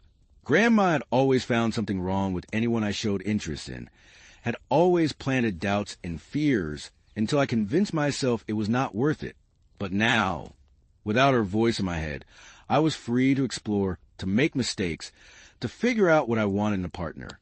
I went on dates that were awkward and dates that were fun and dates that went nowhere. And that was okay. I was learning, growing, experiencing life in all its messy, complicated glory. I met Alex at an art opening, a sculptor whose work was being featured at the gallery. We started talking about the pieces on display, and the conversation flowed so easily, so naturally, that we ended up closing down the gallery and then going to diner and talking until 3 a.m. Alex was kind and funny and passionate about their work, and they had their own story of overcoming family trauma and building a life on their own terms. We understood each other in a way that felt rare and precious. We took things slow, both of us cautious after our respective paths, Both of us wanted to make sure we were building something healthy and real. We went on dates, spent time with each other's friends, had long conversations about our fears and hopes and dreams. And gradually, carefully, we built something beautiful. A relationship based on mutual respect and honesty and support, where we could both be fully ourselves without fear of judgment or control. My relationship with my mother continued to improve, slowly but steadily. She came to visit me in Portland, met Alex and Sarah and Aunt Rachel's family, saw my apartment and my artwork and my life. She cried when she saw how happy I was, how much I had grown, how fully I was living. "I am so proud of you," she said, and this time I believed her. This time it felt real. We talked more openly about the past, about Grandma, about the ways we had both been hurt and the ways we had hurt each other. My mother took full responsibility for her failures, never made excuses, never tried to minimize the harm she had caused by her inaction. And I learned to see her not just as my mother, not just as a person who had failed to protect me, but as a whole person with her own struggles and traumas and journey toward healing. We would never have a perfect relationship, would never fully erase the damage that had been done. But we were building something new, something honest, and that felt like enough. 2 years after moving to Portland, I graduated with my associate degree in fine arts. Aunt Rachel and Uncle David and my cousins came to the ceremony, and so did my mother and Robert. They all cheered when my name was called, and I walked across that stage feeling proud and accomplished and free. This was my achievement, earned through my own hard work and determination, untainted by manipulation or control. This was proof that I could succeed on my own terms, that I could build a life I was proud of, that I was more than the sum of what had been done to me. After the ceremony, we all went out to dinner at a nice restaurant downtown. We sat around a big table, laughing and talking and celebrating, and I looked around at these people who loved me, who supported me, who wanted me to thrive and grow and become whoever I was meant to be. This was family, real family, the kind I had always deserved but never had. And I felt grateful, so deeply grateful, for the courage I had found to leave, to start over, to choose myself. My mother pulled me aside before dessert arrived, and we stepped outside onto the restaurant's patio. The evening air was cool and smelled like rain, and the city lights twinkled around us. "I have something for you," she said, pulling an envelope from her purse. "I have been working on this for a while, and I wanted to give it to you today, on this day that is all about you and your accomplishments." I opened the envelope and found a check made out to me for $10,000. I stared at it, confused. "What is this?" I asked. "It is from the sale of your grandmother's house." My mother said, "Half of the proceeds went to me, and half went to Rachel, and I am giving you my half. I know it does not make up for anything. I know it does not erase the past, but I want you to have it. Use it to continue your education, or to fund your art, or to travel, or to do whatever you want. It is yours, no strings attached, no expectations. Just a gift from a mother who is trying, however imperfectly, to support her daughter's dreams."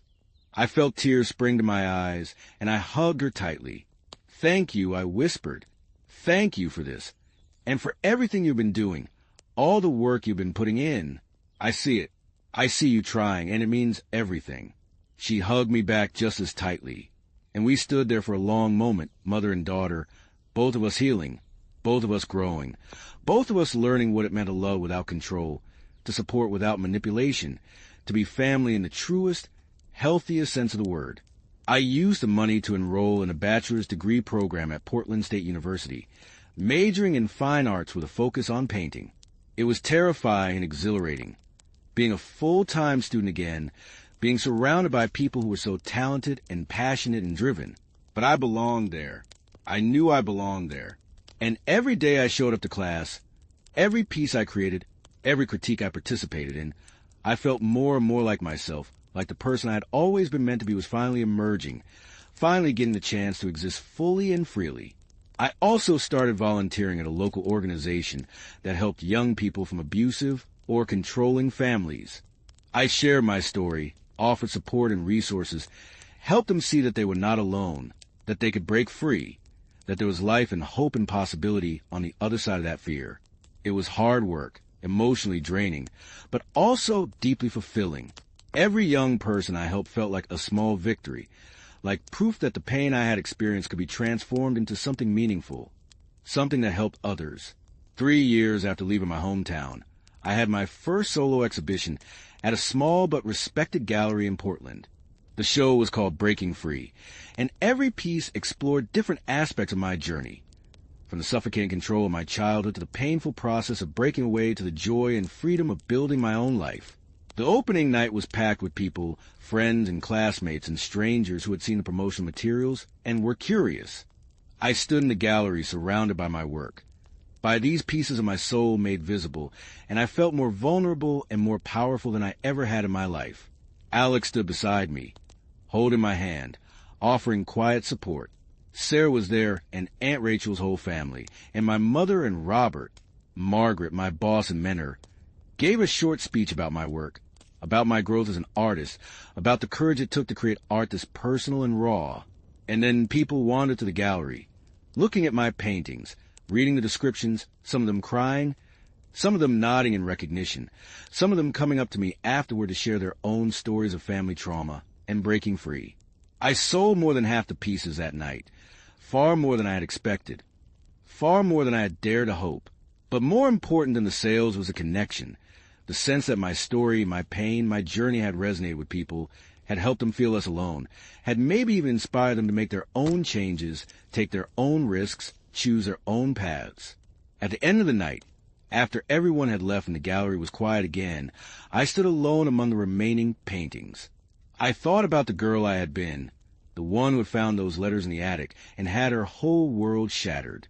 I thought about how scared she had been, how lost, how convinced that she would never be okay again. And I wished I could go back and tell her that she would not just be okay, she would thrive. She would build a life more beautiful and authentic than she could possibly imagine. She would find her voice, her strength, her purpose.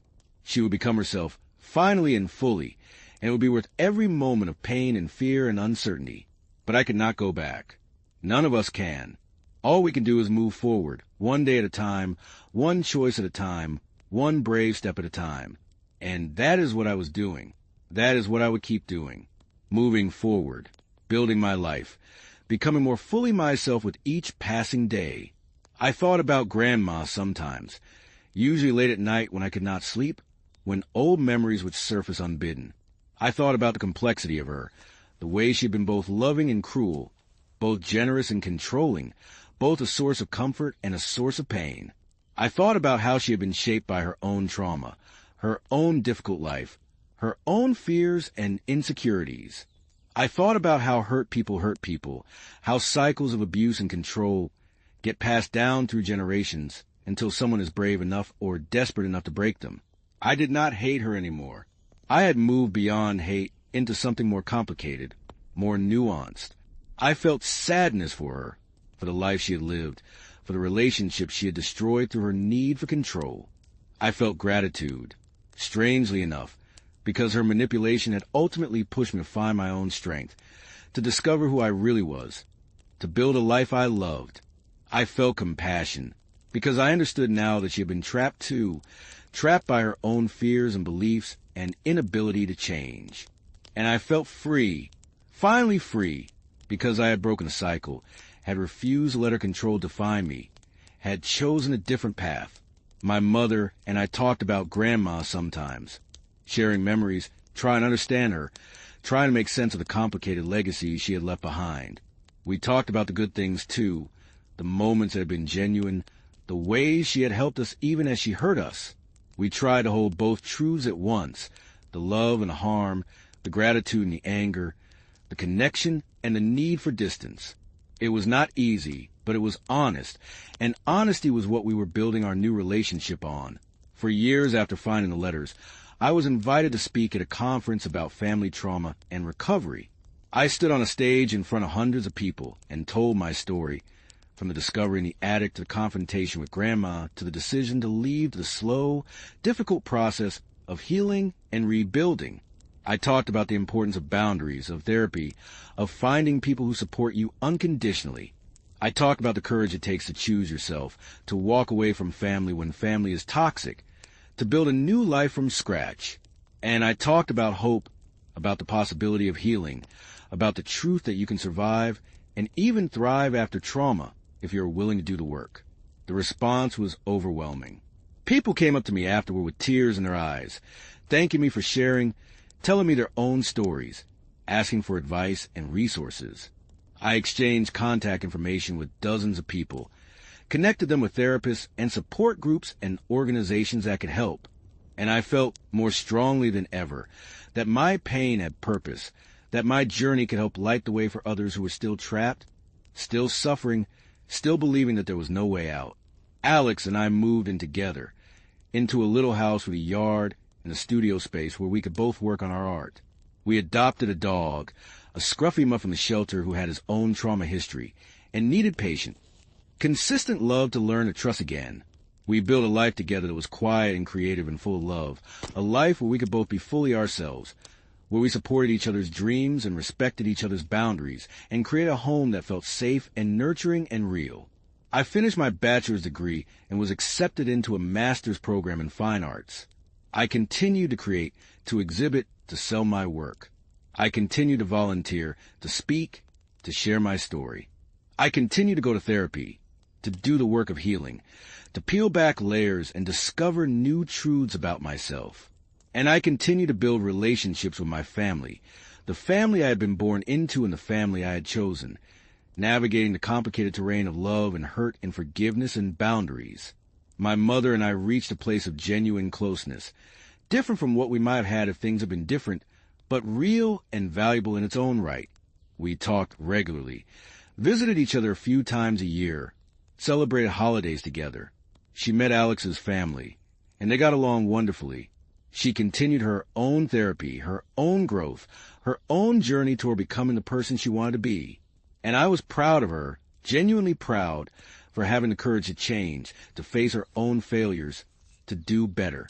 Aunt Rachel remained one of my closest confidants, a source of wisdom and support and unconditional love.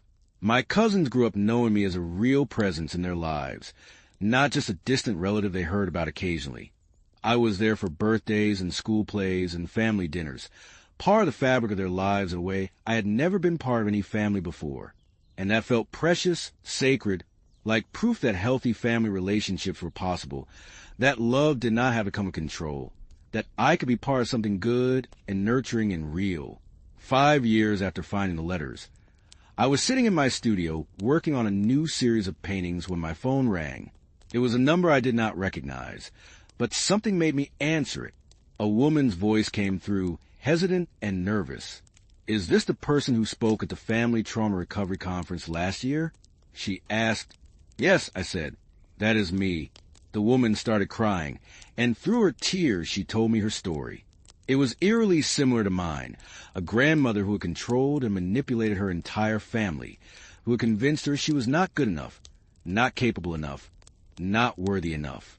She had been living in that situation for 30 years, believing there was no way out, believing she was trapped. But then she had heard me speak, had heard my story, and something had shifted. She had started therapy. She had started setting boundaries. And now, a year later, she was calling to tell me that she had done it. She had left. She had moved across the country, started a new job, begun building a new life. And she wanted to thank me, to tell me that my story had saved her life, had given her the courage to save herself. I cried too, sitting there in my studio with paint on my hands and tears streaming down my face. This was why I shared my story, why I put myself out there despite the vulnerability and the pain of reliving it all. This was why it mattered. Because if my experience could help even one person break free, could give even one person hope, then all of it, all the pain and fear and struggle, had meaning, had purpose, had value. We talked for over an hour, this stranger who felt like a sister, sharing our experiences and our hopes and our fears. I gave her resources, connected her with my therapist network, offered to be available if she ever needed to talk. And when we finally hung up, I sat in the quiet of my studio feeling grateful and humbled and more certain than ever that I was exactly where I was supposed to be, doing exactly what I was supposed to be doing. That evening, Alex came home from their studio and found me still sitting there, staring at my half-finished painting with a strange expression on my face. Everything okay? They asked, coming over to wrap their arms around me from behind. Everything is more than okay, I said, leaning back into their embrace. I just got a reminder why all of this matters. Why the hard stuff, the painful stuff, the stuff we want to forget, why it all matters. Alex kissed the top of my head. You matter, they said simply. Your story matters. Your art matters. You are making a difference. Even when you cannot see it, even when it feels like you're just stumbling through in the dark, you are making a difference. I turned in their arms and kissed them, feeling overwhelmed with love and gratitude for this person who saw me, really saw me, and loved me not despite my scars, but including them, as part of the whole complicated, beautiful mess of who I was. Thank you, I whispered, for being here, for believing in me, for building this life with me. We are building it together, Alex said, smiling. That is what makes it good.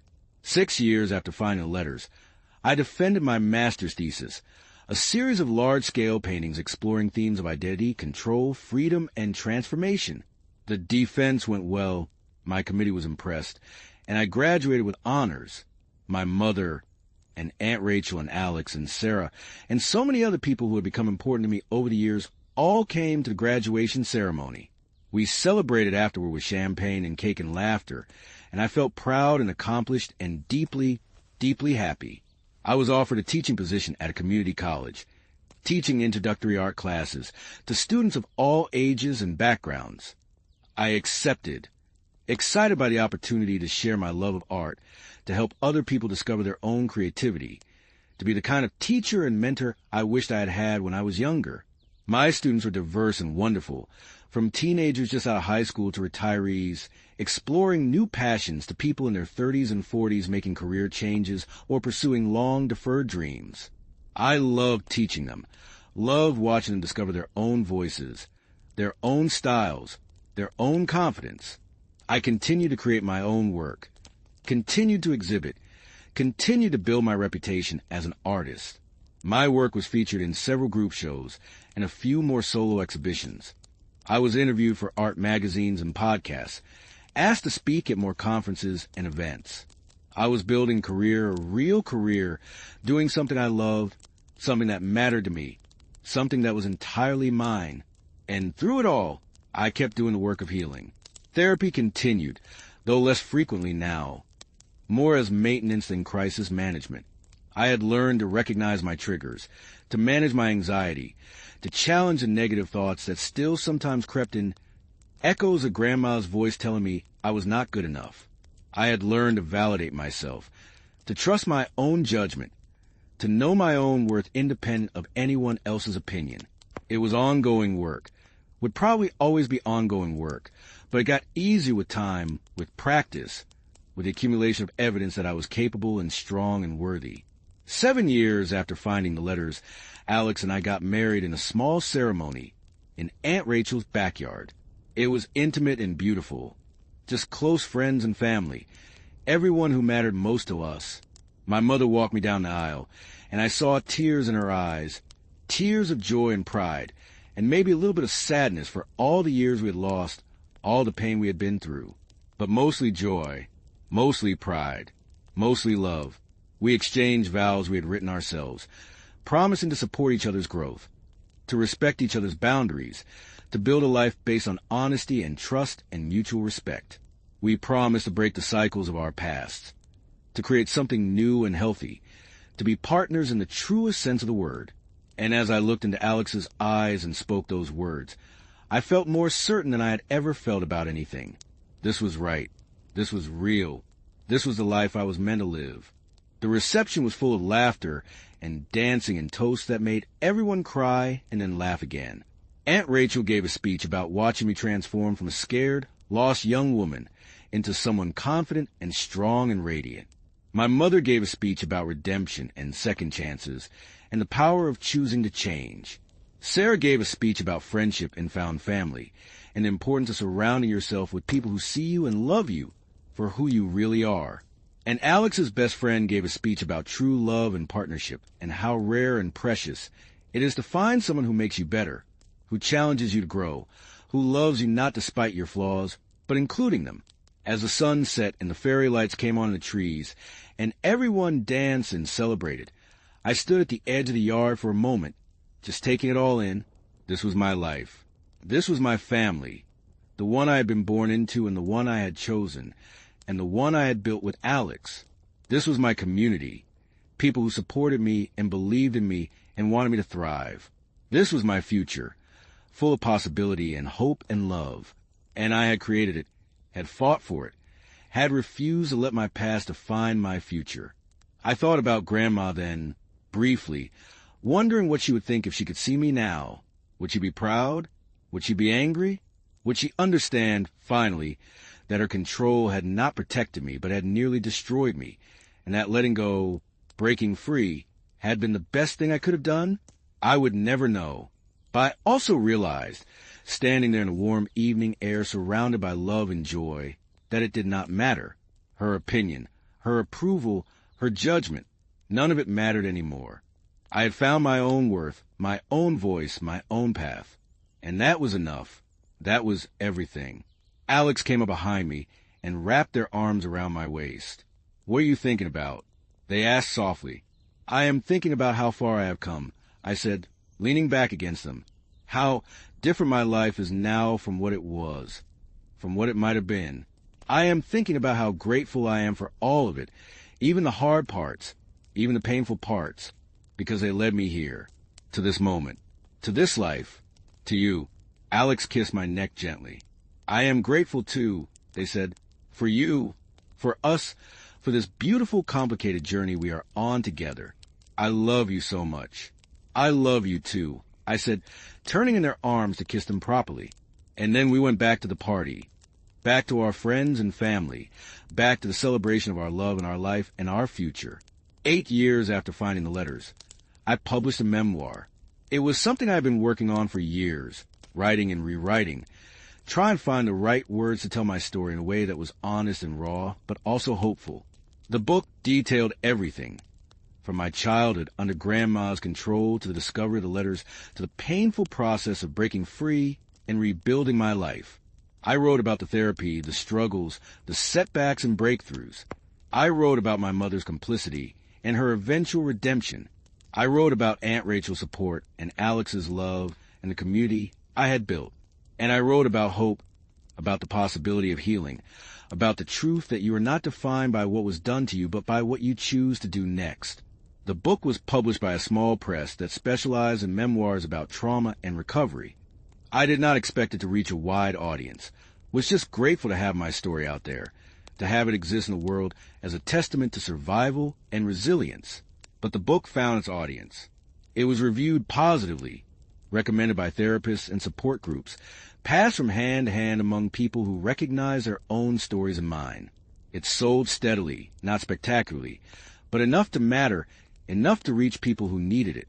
I started getting emails and letters from readers, dozens and then hundreds of them. People thanking me for telling my story, for making them feel less alone, for giving them hope and courage and a roadmap for their own healing. Some of them shared their own stories, their own experiences with controlling or abusive family members, their own journeys toward freedom. Some of them asked for advice, for resources, for reassurance that they were not crazy, that their feelings were valid, that they could survive this. And I responded to as many as I could, offering support and encouragement and the wisdom I had gained to my own hard-won experience. The book also brought some unexpected challenges. Some people in my hometown, people who had known Grandma, were angry about it. They felt I had betrayed her, had aired family secrets that should have stayed private, had painted her in an unfairly negative light. They sent me angry messages, left negative reviews, told me I was ungrateful and cruel and that I would regret speaking ill to dead. It hurt, more than I wanted to admit, to be attacked like that. But I also knew, deep in my bones, that I had done the right thing. My story was mine to tell. My truth was valid. And the people who needed to hear it, who found comfort and hope and courage in it, they mattered more than the people who wanted me to stay silent. My mother struggled with the book too, though in a different way. She had given me permission to tell the whole truth, had even read drafts and offered feedback, but seeing it all laid out in print, available for anyone to read, was harder than she had anticipated. She worried about what people would think of her, how she would be judged for her failures. But she also understood why I had written it, why it mattered, and she supported me publicly even when it was difficult for her privately. That meant everything to me, that she could put aside her own discomfort to support my need to tell my story. 9 years after finding the letters, Alex and I decided to start a family. We had long conversations about it, about whether we were ready, about what kind of parents we wanted to be, about how we would break the cycles of our past and create something healthier for our children. We talked about our fears, our hopes, our dreams. And we decided we were ready, that we want to take this next step together, that we want to build a family based on love and respect and freedom, where our children would be encouraged to be themselves, to pursue their own dreams, to make their own choices. We used a sperm donor, and I carried the pregnancy. Those 9 months were full of wonder and fear and anticipation. I worried constantly about whether I would be a good mother, whether I would somehow repeat the patterns I had experienced, whether I had healed enough to give a child what they needed. But Dr. Martinez, who I still saw occasionally, reminded me that the fact that I was worried about it, that I was conscious of the patterns and committed to breaking them, was itself evidence that I would not repeat them. Awareness was the first step. Intention was the second. And I had both. Our daughter was born on a sunny morning in May, perfect and tiny and absolutely miraculous. We named her Maya, which means illusion or dream, because she felt like both, like something too beautiful and precious to be real. Holding her for the first time, looking into her tiny face, I felt a love so fierce and overwhelming it took my breath away. And I made her a promise, silent but absolute. I would never control her. I would never manipulate her. I would never make her doubt herself or her worth. I would support her, guide her, protect her, but I would also let her be herself, whoever that turned out to be. I would give her the childhood I never had, the freedom I had to fight for, the unconditional love I had to learn to give myself. Parenting was harder than I had imagined, and more rewarding than I had dared to hope. There were sleepless nights and moments of doubt, and times when I felt completely overwhelmed. But there were also moments of pure joy, of watching Maya discover the world, of seeing her personality emerge, of witnessing her become her own person. And through it all, Alex and I worked as a team, supporting each other, communicating openly, making sure we were both getting what we needed so we could give Maya what she needed. My mother was a wonderful grandmother, the kind of grandmother I wished I had had. She was loving and supportive without being controlling. She respected our parenting choices, even when they were different from what she would have done. She showed up when we needed help, but did not overstep boundaries. She had learned, through years of therapy and hard work, how to love without controlling, how to support without manipulating. And watching her with Maya, seeing the healthy relationship they were building, felt like a kind of redemption, like proof that people really could change, that cycles really could be broken. Aunt Rachel and her family were also deeply involved in Maya's life. My cousins, now teenagers, adore their baby cousin and were wonderful with her. Uncle David built her a beautiful wooden cradle. And Aunt Rachel, who had been my lifeline through the darkest times, was now a source of wisdom and support as I navigated parenthood. She reminded me, when I was struggling or doubted myself, that I was doing a good job, that I was breaking the cycle, that Maya was lucky to have me as her mother. 10 years after finding the letters, I was invited to give a TED Talk about breaking free from family trauma and building a life of authentic freedom. I stood on that red circle in front of hundreds of people in the audience and millions more who would eventually watch online, and I told my story. I talked about the letters, about Grandma's manipulation, about the painful process of breaking free. I talked about the importance of boundaries, of therapy, of finding your own worth independent of others' opinions. I talked about the courage it takes to choose yourself, to walk away from toxic family, to build a new life from scratch. And I talked about hope, about healing, about the truth that you can not only survive trauma but thrive after it, that you can transform your pain into purpose, that you can create a life more beautiful than you ever imagined possible. The talk went viral. Within days, it had millions of views, thousands of comments, shares across every social media platform. My inbox was flooded with messages from people all over the world. People who saw themselves in my story, who were inspired to make changes in their own lives, who were grateful to know they were not alone. The response was overwhelming and humbling and deeply, deeply meaningful. The talk also led to more opportunities. I was invited to speak at universities, at conferences, at corporate events about resilience and authenticity, and breaking free from limiting beliefs. I was interviewed on podcasts and radio shows, and even a few television programs. My book sales increased dramatically, reaching a much wider audience than I had ever dreamed possible. And through it all, I tried to stay grounded, to remember why I was doing this, to keep the focus on helping others rather than on my own growing platform or recognition. I also continued teaching, continued creating art, continued being a mother and a wife and a friend. I did not want my story, my trauma, my healing journey to become my entire identity. It was part of me, an important part, but not the whole.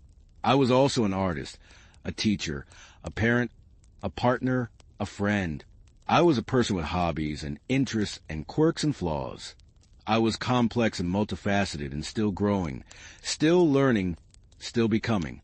11 years after finding the letters, Maya started preschool. Watching her walk into that classroom, confident and excited and ready to explore, I felt a mix of pride and bittersweetness. She was growing up, becoming more independent, needing me less. But that was good. That was healthy. That was what I wanted for her. I wanted her to be confident and independent and capable of navigating the world on her own. I wanted her to know that she was loved unconditionally, that she was supported completely, but that she was also her own person with her own path to walk. That same year, I was offered a tenure-track position at Portland State University, teaching in the Fine Arts Department. It was a dream job, the kind of opportunity one had never imagined I would have, the kind of position that would have seemed impossible back when I was working as an administrative assistant in my hometown, convinced I was not smart enough or talented enough or worthy enough for anything better. I accepted the position with gratitude and excitement and a deep sense of having earned it, having worked for it, having become the kind of person who deserved opportunities like this. My mother came to visit for the celebration, and we sat in my backyard watching Maya play while we talked about everything and nothing. At one point, my mother said quietly, "I wish I had been braver. I wish I had protected you the way you are protecting Maya. I wish I had broken free sooner, had given you the childhood you deserved." I reached over and took her hand. "You did the best you could with what you knew at the time," I said. "And you have spent years making amends, doing better, being better. That matters. That counts for something. And look at us now. Look at what we have built together. It is not perfect, but it is real, and it is ours." She squeezed my hand, tears in her eyes. "I am so proud of you," she said, "not just for what you have accomplished, but for who you have become. You are strong and brave and kind, and you broke a cycle that had been going on for generations. You saved yourself, and in doing so, you saved Maya too. You gave her something I could not give you, something my mother could not give me. You gave her freedom." We sat there in comfortable silence, watching Maya chase butterflies, and I felt at peace.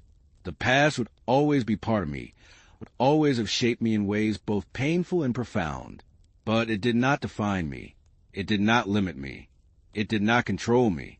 I had taken the pain and the trauma and the betrayal, and I had transformed it into strength, into wisdom, into a life I loved.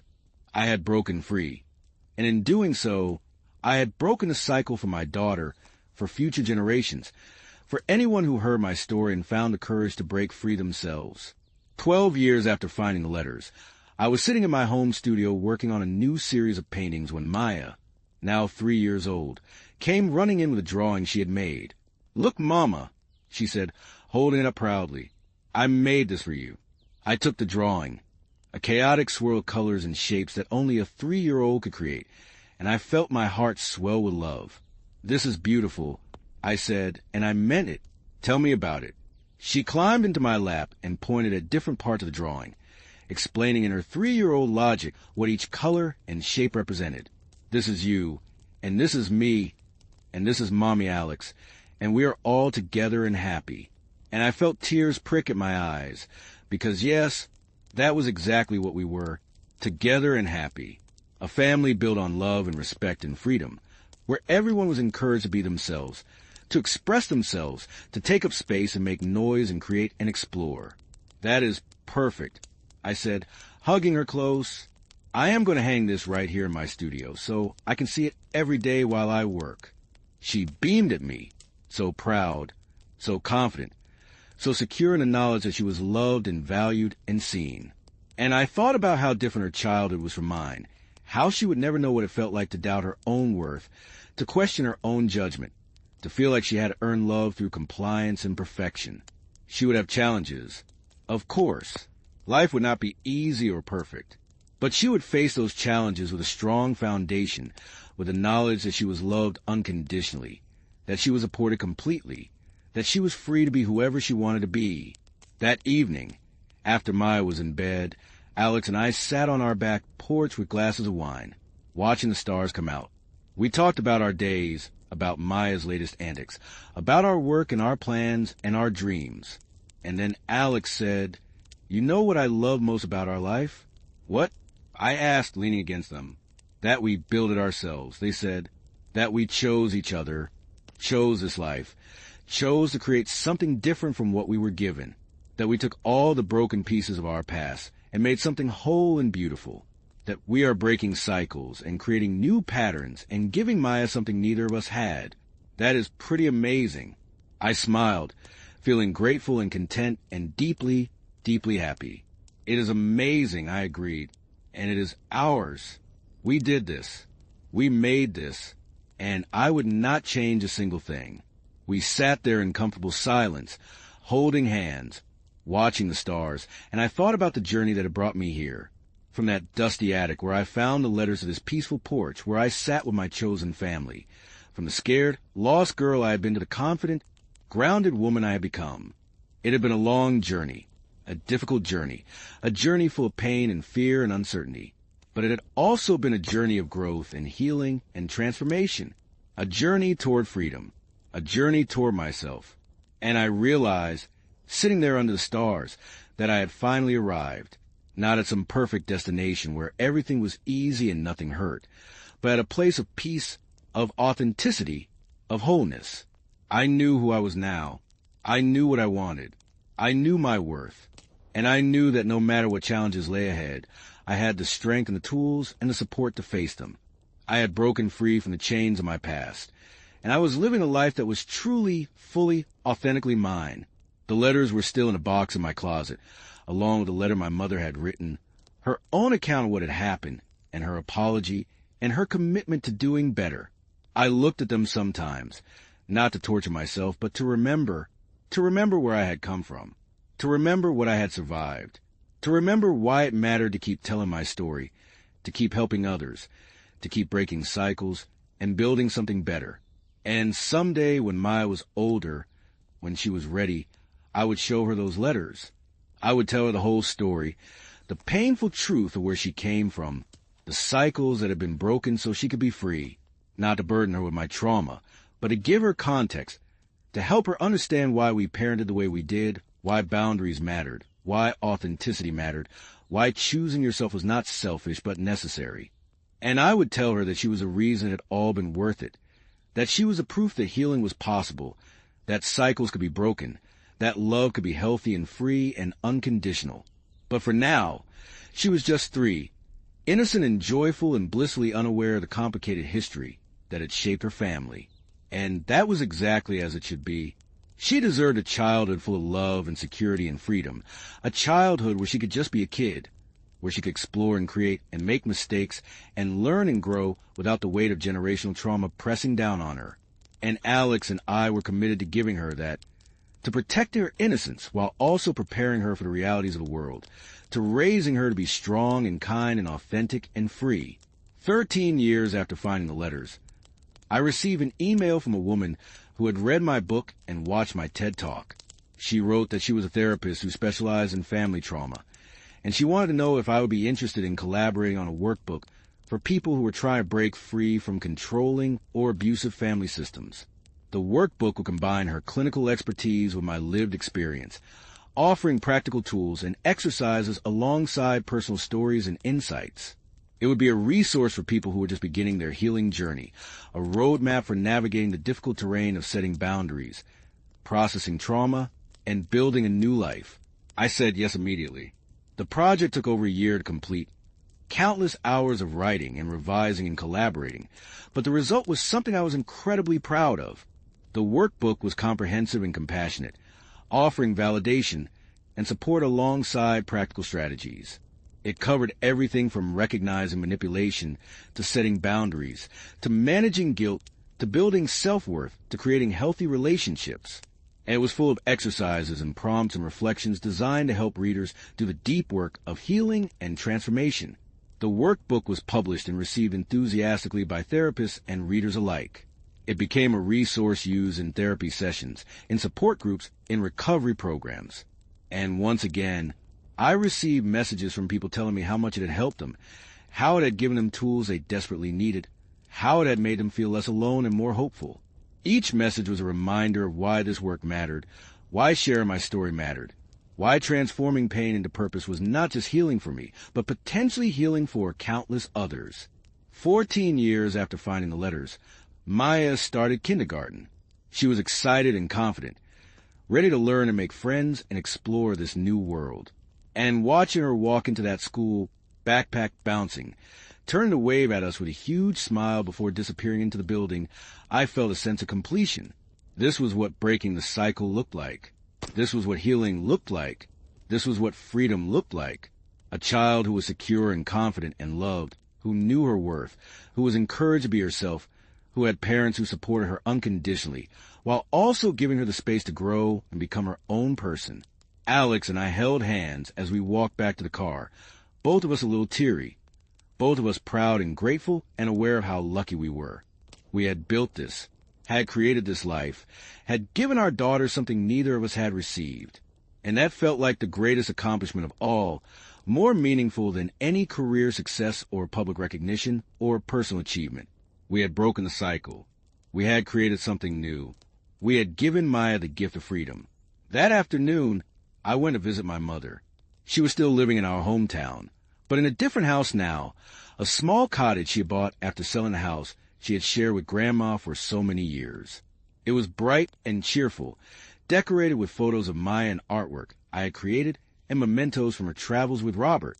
She had built a life for herself, a life that was hers, and it showed in every corner of her home. We sat in her garden drinking tea and talking about Maya's first day of school, about my work, about her upcoming trip to Italy with Robert. And then, out of nowhere, she said, "I have been thinking a lot about your grandmother lately, about everything that happened. And I want you to know that I understand now, really understand, why you had to leave, why you had to set those boundaries, why you had to tell your story publicly even though it was painful for all of us. You were saving yourself. And in doing so, you saved me too. You showed me that it was possible to break free, that it was necessary, that love without freedom is not really love at all." I reached across the table and took her hand. "Thank you for saying that," I said. "And thank you for doing your own work, for changing, for becoming the mother and grandmother you wanted to be. I know it was not easy. I know it took courage. And I am proud of you." She smiled through her tears. "We did it," she said. "We broke the cycle. Together, in our own ways, we broke it. And Maya will never know what it feels like to be controlled or manipulated or made to doubt herself. That is our legacy. That is what we accomplished. We sat there in her garden, mother and daughter, both of us healing, both of us growing, both of us committed to doing better, being better, creating better. And I felt grateful for the journey, even the painful parts, because it had brought us here, to this moment of understanding and connection and shared purpose. 15 years after finding the letters, I was offered a book deal for a second memoir, this one focusing on the process of healing and rebuilding after trauma. The publisher wanted me to write about the practical aspects of recovery, the tools and strategies and mindsets that had helped me transform my life. They wanted a book that was not just a story but a guide, something that could help readers navigate their own healing journeys. I spent 2 years writing that book, drawing on my own experience as well as interviews with therapists, researchers, and other survivors. I wrote about the importance of therapy, of finding the right therapist, of being patient with the process. I wrote about boundaries, about how to set them and maintain them even when it was hard. I wrote about self-compassion, about learning to be kind to yourself, to forgive yourself for the ways you have been complicit in your own suffering. I wrote about building a support system, about finding people who saw you and valued you and wanted you to thrive. I wrote about rediscovering yourself, about exploring who you were underneath all the conditioning and manipulation. And I wrote about hope, about the truth that healing was possible, that you could not only survive trauma, but build a life more beautiful and authentic than you had ever imagined. The book was published to positive reviews and strong sales. It became a resource recommended by therapists, used in recovery programs, passed from hand to hand among people who were struggling and searching for hope. And once again, I received messages from readers telling me how much it had helped them, how it had given them courage and direction and hope. Each message was a gift, a reminder that my pain had purpose, that my story mattered, that the work I was doing was making a real difference in real people's lives. 16 years after finding the letters, Alex and I decided to have another child. Maya was now 7, thriving in school, confident and creative and kind. She had been asking for a sibling for years, and we felt ready to expand our family. This time Alex carried the pregnancy, and 9 months later we welcomed a son, whom we named River, because we wanted him to have a name that evoked flow and movement and the constant journey of becoming.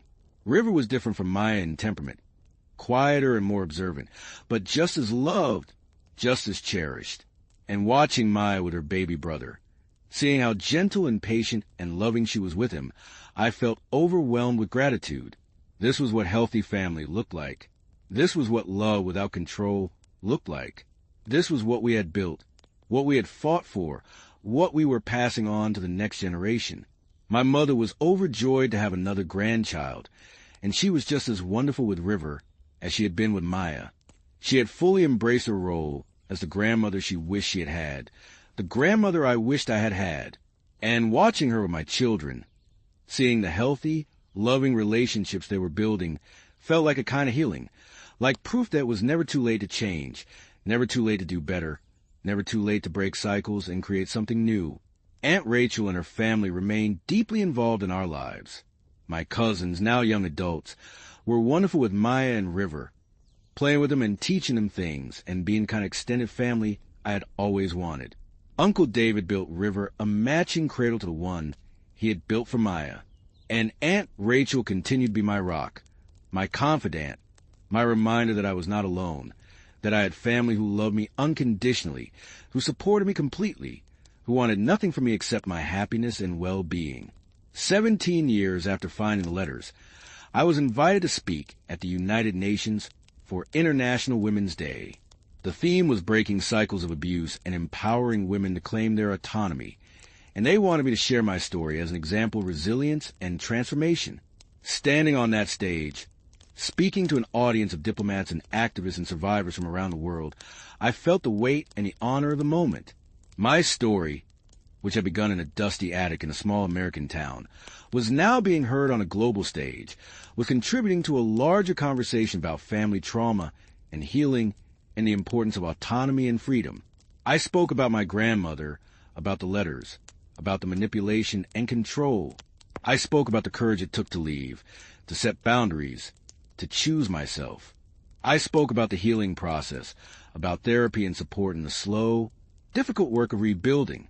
And I spoke about hope, about the truth that cycles could be broken, that healing was possible, that you could transform your pain into purpose and your trauma into strength.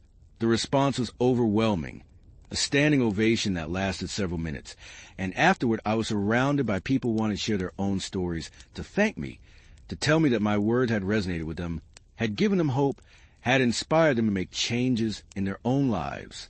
That evening, I called Alex from my hotel room, and we talked for over an hour about the day, about the speech, about the people I had met and the stories I had heard.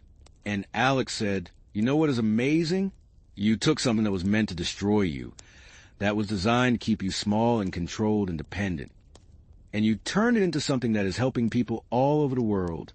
You took your grandmother's manipulation, and you transformed it into a force for good, for healing, for liberation. That is incredible. You are incredible. I felt tears in my eyes, grateful for this person who saw me so clearly, who loved me so completely, who reminded me of my own strength when I sometimes forgot. Thank you, I whispered, for believing in me, for supporting me, for building this life with me. I could not have done any of this without you. We are partners, Alex said simply. We do this together. Your success is my success. Your healing is my healing. We are in this together, always. 18 years after finding the letters, Maya was now 9 years old and showing a strong interest in art, just like I had at her age. But unlike my experience, where my interests had been subtly discouraged and redirected toward more practical pursuits, we encouraged her completely. We set up a small studio space for her in our house, bought her quality art supplies, enrolled her in classes with excellent teachers. We praised her work without caveats, without hidden criticisms, without trying to steer her towards something more practical or marketable. We let her explore, experiment, make mistakes, find her own style and voice. And watching her create, seeing the joy and confidence with which she approached her art, I felt a deep sense of satisfaction.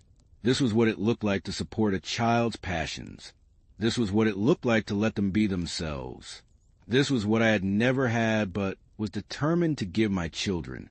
River, now 2 years old, was developing his own personality, curious and adventurous and fearless in the way toddlers are.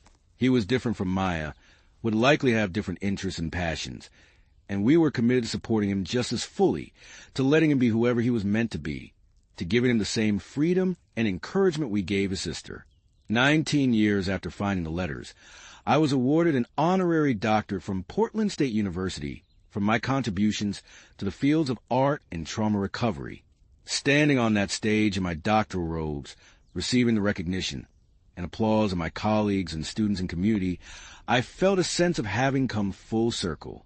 I had started as a scared, lost young woman who had been convinced she was not smart enough, not talented enough, not worthy enough for anything significant. And now I was doctor, recognized for my work, my art, my contributions to helping others heal and grow. It was not about the title or the recognition, though those were meaningful. It was about what they represented. Proof that I had been wrong about myself, or rather, that Grandma had been wrong about me. Proof that I was capable and talented and worthy. Proof that I had not just survived but thrived. Maya and River were in the audience, along with Alex and my mother and Aunt Rachel's family and so many other people who had been part of my journey. And seeing them all there, seeing the pride and love on their faces, I felt overwhelmed with gratitude. I had not done this alone. I had had help, support, love, encouragement. I had people who believed in me when I did not believe in myself, who held me up when I was falling, who celebrated my successes and comforted me through my failures. And that was what made it all possible. Not just my own strength and determination, though those mattered, but the community I had built, the relationships I had nurtured, the love I had both given and received. In my acceptance speech, I talked about the importance of education, of access, of opportunity.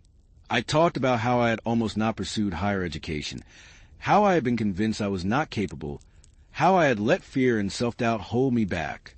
And I talked about how transformative it would have been to finally pursue my passions, to invest in myself, to believe that I was worthy of opportunities and success.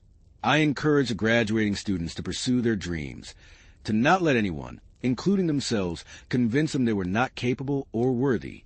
I encouraged them to seek help when they needed it, to build support systems, to be brave enough to be vulnerable and authentic.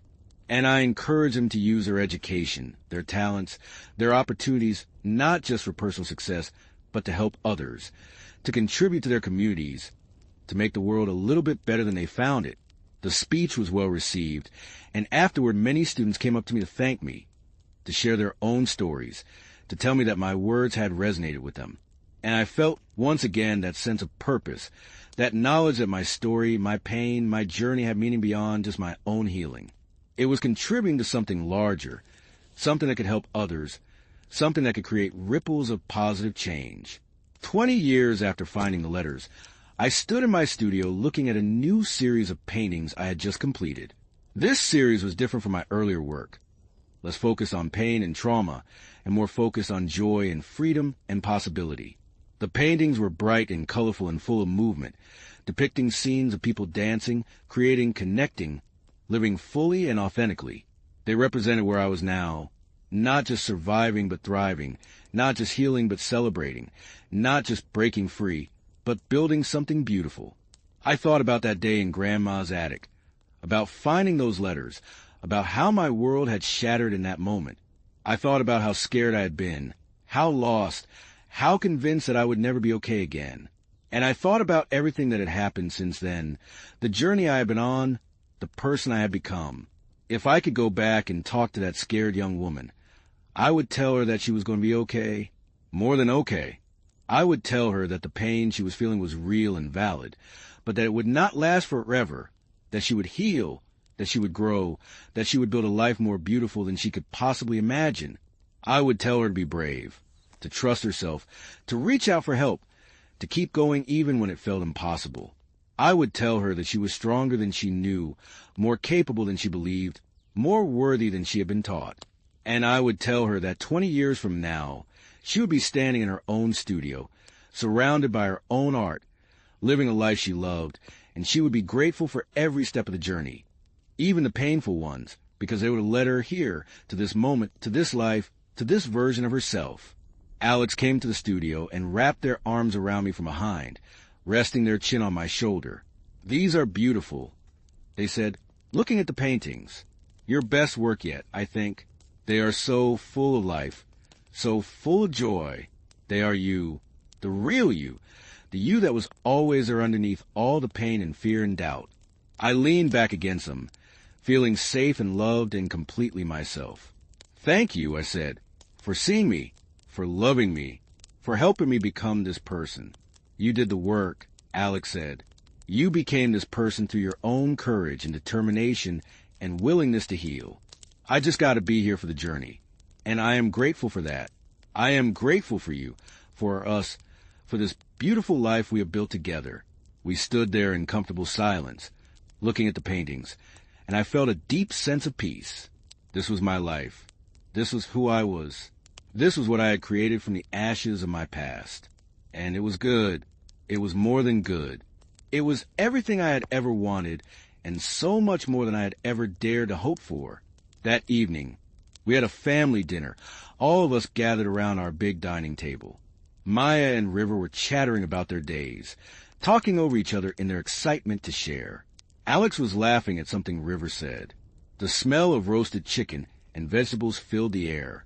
Candles flickered on the table, casting warm light over all of us. And I looked around at these people, my family, my chosen family, and my born family all mixed together, and I felt overwhelmed with love and gratitude. This was what I had fought for. This was what I had broken free to create. This was what made all the pain and fear and struggle worth it. Not just my own healing, not just my own success, but this family, this love, this life, this moment of ordinary, extraordinary happiness. After dinner, after the kids were in bed, Alex and I sat on our back porch like we had so many times before, watching the stars come out, holding hands, just being together. And I thought about Grandma one more time, not with anger or resentment, but with a kind of sad compassion. She had been so afraid, so controlled by her own trauma and fears, that she had tried to control everyone around her. She had believed that control was love, that manipulation was protection, that keeping people small and dependent was the only way to keep them safe.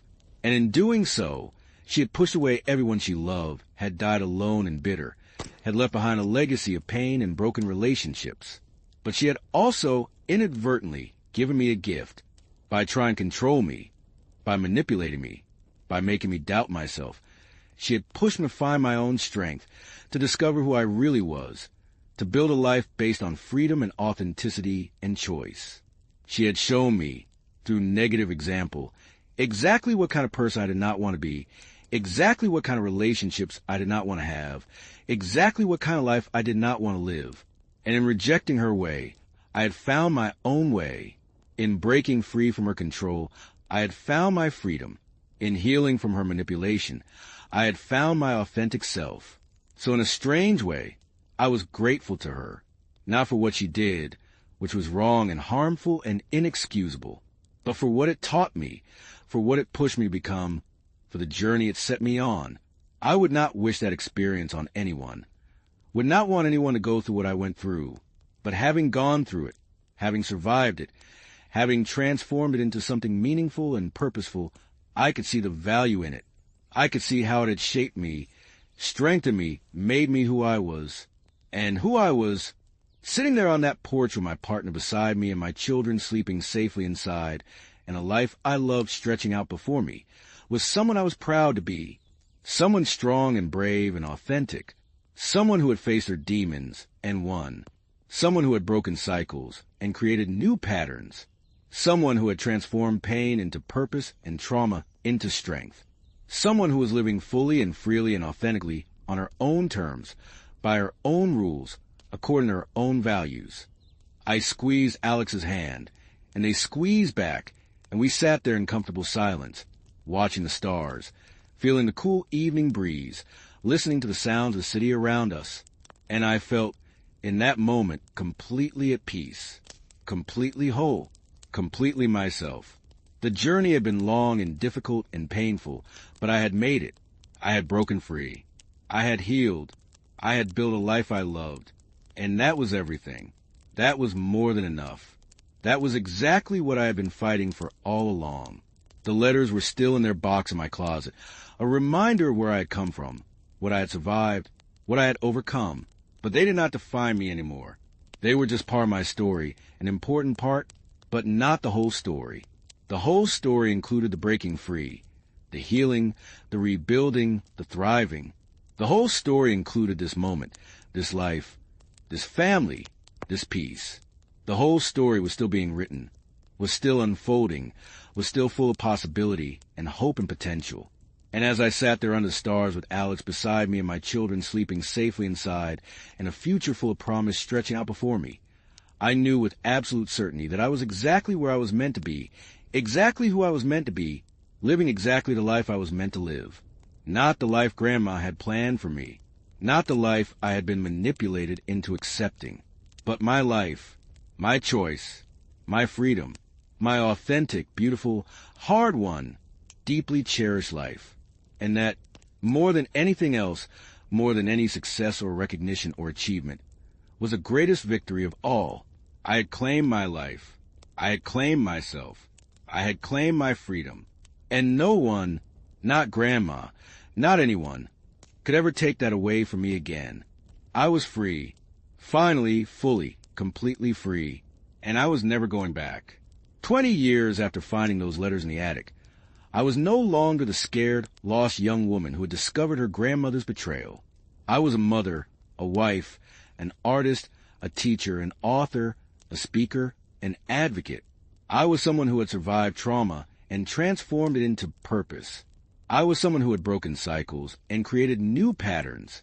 I was someone who had claimed her freedom and built a life she loved. I was someone who was still growing, still learning, still becoming. And I was someone who knew with absolute certainty that she was enough, that she had always been enough, that she would always be enough. The journey was not over. There would be more challenges, more struggles, more moments of doubt and fear. But I had the tools now, the strength, the support, the self-knowledge to face whatever came. I had proven to myself that I could survive, that I could heal, that I could thrive. And that knowledge, that certainty, that deep inner strength was something no one could ever take away from me. I was free, and I was home, not in a place, but in myself.